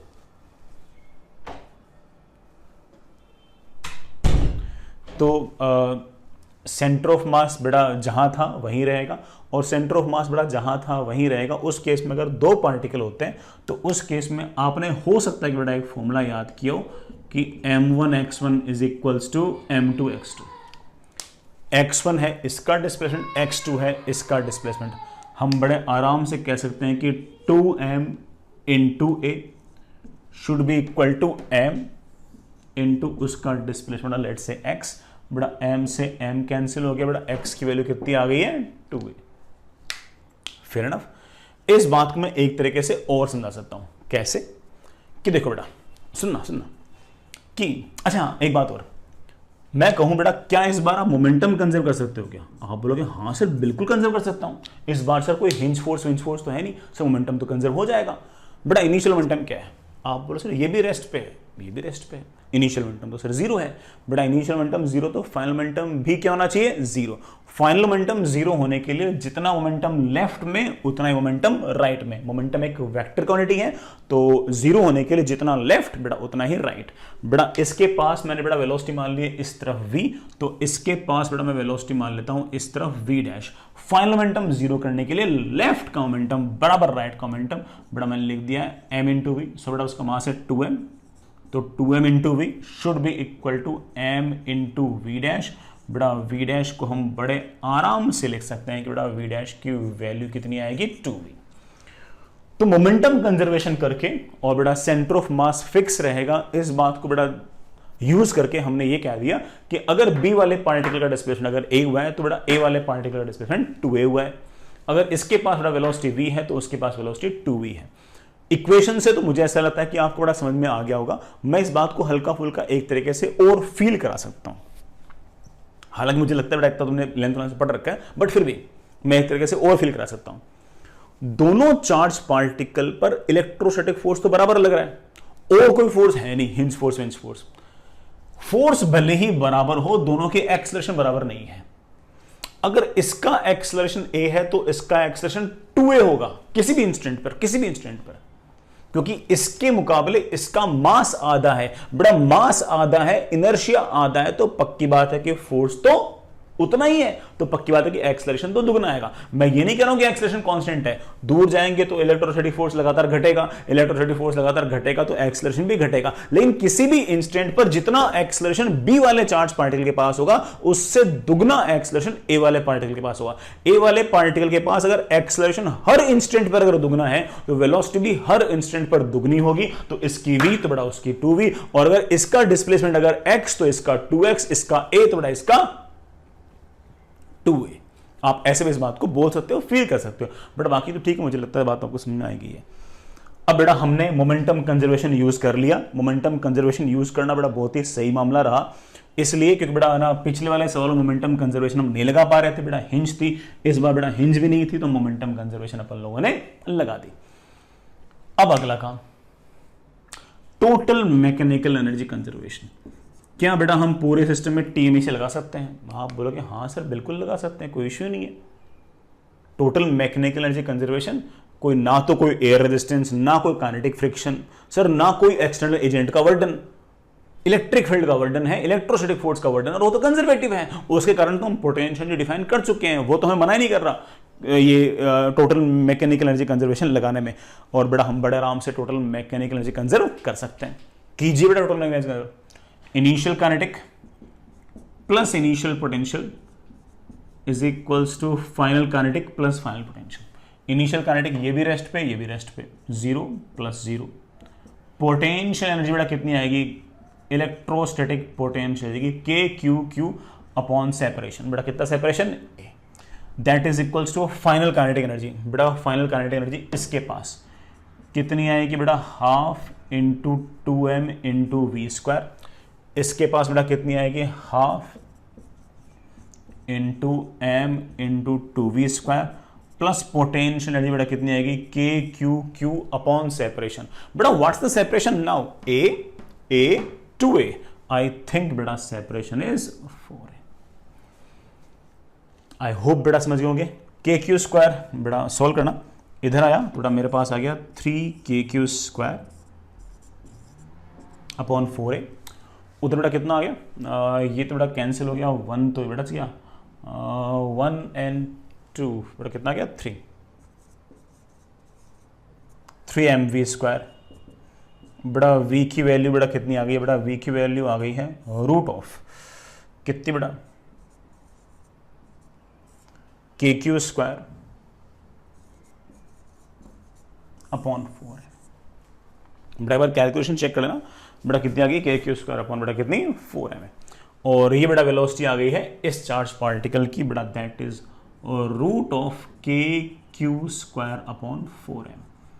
और अगर हम इसकी वेलोसिटी बता सकते हैं तो इसकी वेलोसिटी बेटा बता सकते हैं, इसकी वेलोसिटी बेटा उसकी दुगनी आएगी, बेटा इसकी वेलोसिटी आएगी root kq square upon ma। बेटा वो 4 का रूट और 2 तो बेटा क्या आ जाएंगे? कैंसिल।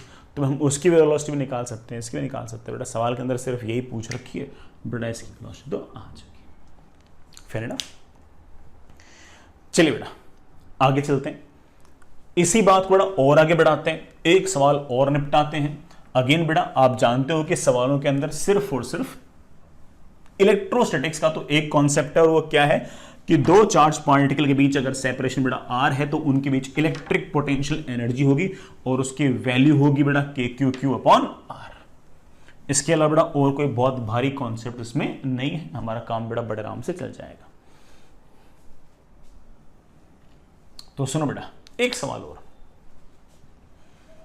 ये मेरे पास एक चार्ज पार्टिकल है ए, चार्ज क्यू है बेटा, मास एम है, बहुत दूर से बेटा इसकी तरफ दूसरा चार्ज पार्टिकल फेंका जा रहा है बेटा बी, उसका भी चार्ज क्यू है, मास एम है बेटा वेरी फार, और इसको बेटा ए की तरफ फेंका गया है यू वेलोसिटी से।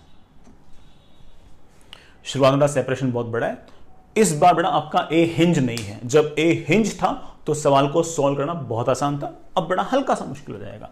तो बेटा आपका जो ए है बेटा वो हिंज नहीं है, बल्कि ऐसे बोल दो बेटा कि it is free to move, बेटा ये भाग सकता है।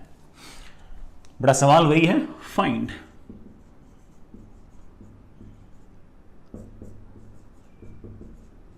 मिनिमम सेपरेशन बिटवीन चार्जेस, बड़ा चार्जेस के बीच मिनिमम सेपरेशन निकाल लिया। अभी निकालते हैं।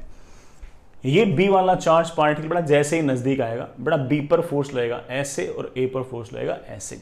जैसे ही ए पर फोर्स लगेगा बड़ा ए की स्पीड तो बढ़ेगी, ए तो चलना स्टार्ट हो जाएगा, बी की वेलोसिटी लगातार घटेगी। अब सुनना इस बात को बेटा, ए की वेलोसिटी आगे वाले की बेटा वेलोसिटी, आगे वाले पर ए पर फोर्स लगा सामने की तरफ, वो लगातार उसकी स्पीड को बढ़ाएगा। बी वाले पर फोर्स लगाए पीछे की तरफ, उसकी स्पीड लगातार घटेगी। लेकिन जब तक बी की स्पीड ए से ज्यादा है बड़ा लगातार सेपरेशन तो बड़ा दोनों के बीच में लगातार घटेगा। ऐसे ही लगातार ए की स्पीड लगातार बढ़ती जाएगी और बी की स्पीड लगातार घटती जाएगी, बढ़ते घटते बढ़ते घटते बढ़ते घटते, जब तक बी की स्पीड ए की स्पीड से ज्यादा है बड़ा तब तक लगातार उन दोनों के बीच में सेपरेशन लगातार घटेगा। और ऐसे बड़ा लगातार ए की स्पीड बढ़ेगी, बी की घटेगी, ए की बढ़ेगी, बी की घटेगी। एक टाइम ऐसा आएगा जब दोनों का सेपरेशन बड़ा मिनिमम होगा, और जिस टाइम पर सेपरेशन मिनिमम होगा बड़ा उस टाइम पर दोनों की वेलोसिटी बड़ा क्या हो जाएगी, सेम। तो इसकी घटते घटते इसकी बढ़ते बढ़ते एक टाइम ऐसा आ जाएगा जब ए चलते चलते यहां पर, बी चलते चलते यहां पर, इनके बीच में बड़ा जो सेपरेशन होगा वो आर मिनिमम हो जाएगा।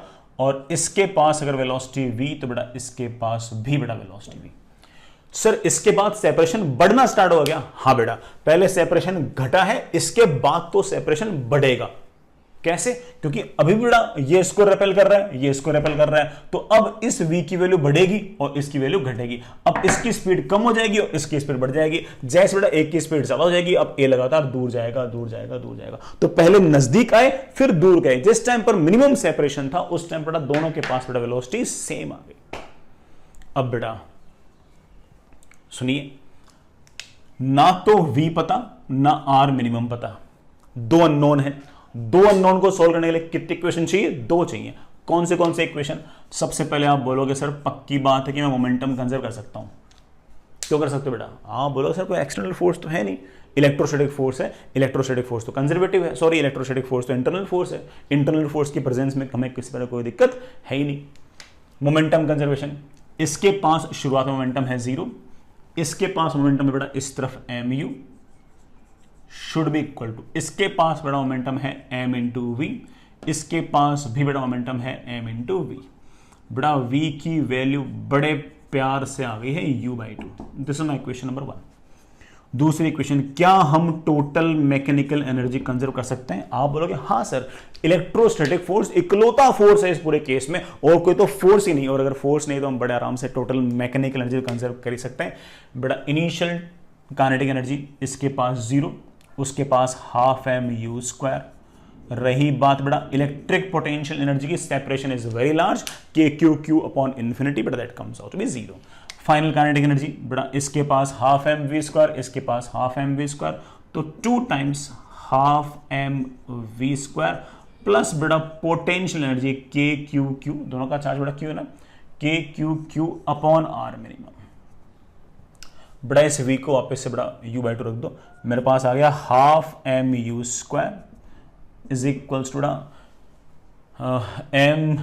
mu²/4 बन जाएगा बड़ा, ये v को बड़ा मैंने u/2 रख दिया, that is equals to kq² upon r minimum. बड़ा मेरे पास हाफ में से बड़ा वो कैंसिल, तो मेरे पास आ गया 1/4 mu² is equals to kq² upon r minimum. बड़ा आर मिनिमम की बड़ा वैल्यू आ गई है, बड़ा कितनी वैल्यू आ गई बड़ा, that is 4 times kq² upon mu²। ये बड़ा दोनों चार्ज पार्टिकल के बीच का मिनिमम सेपरेशन है। तो पहले बड़ा सेपरेशन घटा है, बड़ा फिर सेपरेशन बढ़ा है। जिस टाइम पर सेपरेशन सबसे कम है उस टाइम पर आपकी जो वेलोसिटी बड़ा दोनों की सेम है। मिनिमम सेपरेशन के वक्त दोनों चार्ज पार्टिकल के पास सेम वेलोसिटी होगी। इस बात को मैं एक तरीके से और बोल सकता हूं, मैं ऐसा कह सकता हूं कि बेटा आप लोगों ने 11th क्लास में पढ़ा होगा वाली बात कि मिनिमम सेपरेशन जब होता है तब वेलोसिटी ऑफ अप्रोच और सेपरेशन 0 होती है। मिनिमम सेपरेशन जब होता है तब वेलोसिटी ऑफ अप्रोच और सेपरेशन जीरो होता है। इस बात का मतलब दोनों को जोड़ने वाली लाइन के अलोंग कोई रिलेटिव वेलोसिटी नहीं होनी चाहिए, और दोनों को जोड़ने वाली लाइन के अलोंग कोई रिलेटिव वेलोसिटी नहीं होनी चाहिए। तो इस लाइन के अलोंग बेटा दोनों की वेलोसिटी सेम होनी चाहिए। दोनों के पास बेटा वेलोसिटी है ही इसी लाइन के अलोंग, तो ऑफ कोर्स बेटा वेलोसिटी अपन ने सेम करी दी। ठीक है बेटा, आगे चलते हैं। चलिए बेटा, हमने खूब सारे बेटा काम निपटा लिए इस केस में, है ना, खूब सारे सवाल निपटा लिए। चलिए बेटा एक सवाल और कर लेते हैं, है ना। उसमें बेटा एक छोटा सा ना मैकेनिक्स का एक अलग कॉन्सेप्ट और है, इसलिए करा देता हूं यार ना, कोई ऐसे बहुत बड़ा काम तो बेटा है नहीं यार ना, कर लेते हैं उसको भी। तो सिचुएशन ऐसी है, सुनना बेटा, कि आपके पास बेटा ये एक प्लस क्यू चार्ज है और ये फिक्स है। आप बोलोगे सर फिक्स है तो सर मोमेंटम कंजर्वेशन तो नहीं हो पाएगा, हिंज फोर्स आ जाएगा। बेटा एक दूसरा चार्ज पार्टिकल है जो बहुत दूर है, बहुत दूर है, यहां के डी डिस्टेंस दूर है और उसके पास बेटा ये वेलोसिटी यू है। अब तक बेटा सारे के सारे चार्ज पार्टिकल अपन ऐसे ही फेंक करते उसकी तरफ। अब मुश्किल हो गया बेटा काम। बेटा दूसरा चार्ज पार्टिकल है Q, मास है बेटा M, और बेटा शुरुआत बेटा ये वेरी फार है। Find minimum separation between charges. बेटा दोनों चार्जेस के बीच का मिनिमम सेपरेशन निकालो। ये बेटा जो लाइन है यहां से, ये बेटा जो परपेंडिकुलर डिस्टेंस है बेटा ये आपको डी दे रखी है, और बेटा डी गिवन है। बेटा कैलकुलेशन आसान करने के लिए एक बात और बोल दूं कि हमें के क्यू की जो वैल्यू है बेटा वो एम यू स्क्वायर डी के बराबर दे रखी है। ठीक है ना, दोनों चार्जेस के बीच का मिनिमम सेपरेशन निकालना है। अभी निकालते हैं। बेटा ये वाला चार्ज पार्टिकल नजदीक आएगा, नजदीक आएगा, नजदीक आएगा, जैसे नजदीक आएगा बेटा वैसे ये क्यू वाला चार्ज इसको रेपेल करेगा, और रेपेल करेगा तो बेटा ये क्यू चार्ज चलते चलते चलते चलते चलते चलते ऐसे निकल जाएगा। ठीक है ना, तो this Q charge will come like this, ऐसे निकल जाएगा। किसी न किसी इंस्टेंट पर इसका सेपरेशन कैपिटल क्यू चार्ज से मिनिमम होगा। बेटा this separation will be minimum. जिस टाइम बड़ा सेपरेशन मिनिमम होगा उस टाइम पर इसकी सारी की सारी जो वेलोसिटी होगी बड़ा वो ऐसे दोनों चार्जेस को जोड़ने वाली लाइन के परपेंडिकुलर होगी। कारण बता चुका हूं, दो चार्ज पार्टिकल के बीच में मिनिमम सेपरेशन मतलब वेलोसिटी ऑफ अप्रोच और separation should be zero. Velocity of approach और सेपरेशन शुड बी जीरो, इसका मतलब दोनों को जोड़ने वाले लाइन के अलोंग कोई रिलेटिव वेलोसिटी नहीं आनी चाहिए। मतलब जो भी वेलोसिटी बचेगी वो पक्की बात दोनों को जोड़ने लाइन के परपेंडिकुलर बचेगी। लेकिन आप बोलोगे सर V भी नहीं पता और R मिनिमम भी नहीं पता, दो अननोन है, तो उनको सोल्व करने के लिए दो इक्वेशन तो चाहिए। करते हैं बेटा, एक इक्वेशन तो मेरे बच्चे तैयार करके बैठे कि sir total mechanical energy conservation लगा दो। क्यों बेटा, प्लस क्यू को तो नहीं हिंज कर रखा है, उसका फोर्स कुछ नहीं होगा। आप बोलोगे ना सर हिंज भले कर रखा हो, इस क्यू ने इस क्यू को रिपेल किया, इस क्यू ने इस क्यू को रिपेल किया, ये नहीं जाए इसलिए हिंज फोर्स लग जाएगा। ऐसे हिंज फोर्स लग रहा है इसलिए मोमेंटम तो कंजर्व नहीं कर सकता, लेकिन हिंज फोर्स का वर्क डन नहीं है, इसलिए टोटल मैकेनिकल एनर्जी कंजर्वेशन तो अब भी लगा सकता हूं। तो एक इक्वेशन बहुत ही क्लियर हो गई। इनिशियल काइनेटिक उसके पास half m u square, initial potential energy बेटा बहुत दूर है, छोड़ो ना, जीरो लिख दो, that is equals to final kinetic energy. बेटा final kinetic energy is half m v square and potential energy बेटा potential energy is of course k q q upon r minimum. This is my equation number 1। Sir दूसरी इक्वेशन कहां से लेके आए? Momentum conservation आप लगा नहीं सकते हो, अननोन सर आप दो लेके बैठे हो, और अगर दो अननोन है तो कम से कम दो इक्वेशन तो आनी ही चाहिए। हाँ बेटा दूसरी इक्वेशन लेके आते हैं।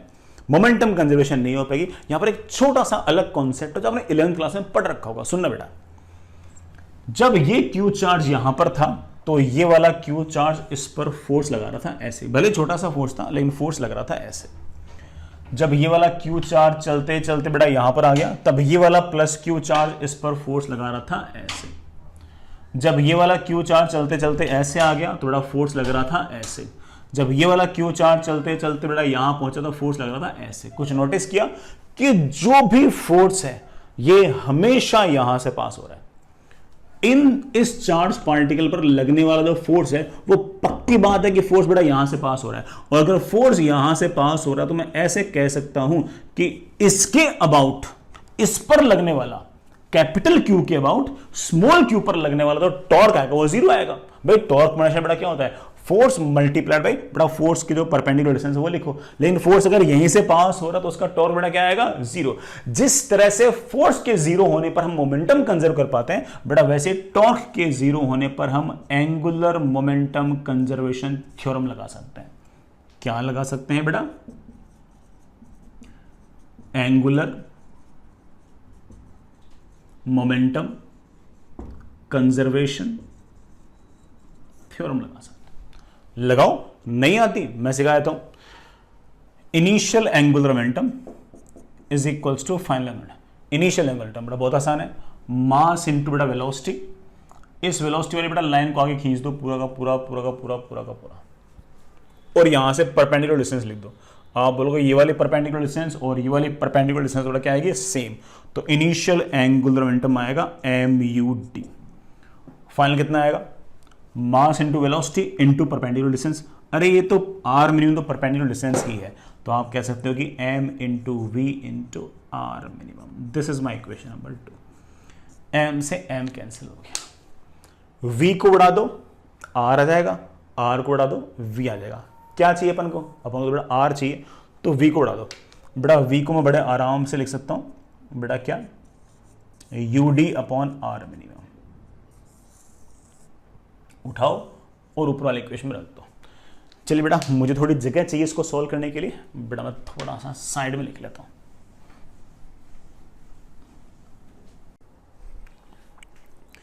हाँ यार, इसकी एक बार कैलकुलेशन देख लेते हैं वापस से। हमने टोटल मैकेनिकल एनर्जी कंजर्व की। शुरुआत में हाफ एम यू स्क्वायर बड़ा पोटेंशियल एनर्जी जीरो थी, बाद में half m v square plus potential energy k q q upon r minimum. फिर एंगुलर मोमेंटम कंजर्व किया, उसकी इक्वेशन आई MUD is equals to MV r minimum. R minimum ये distance है जो मैं निकालनी है।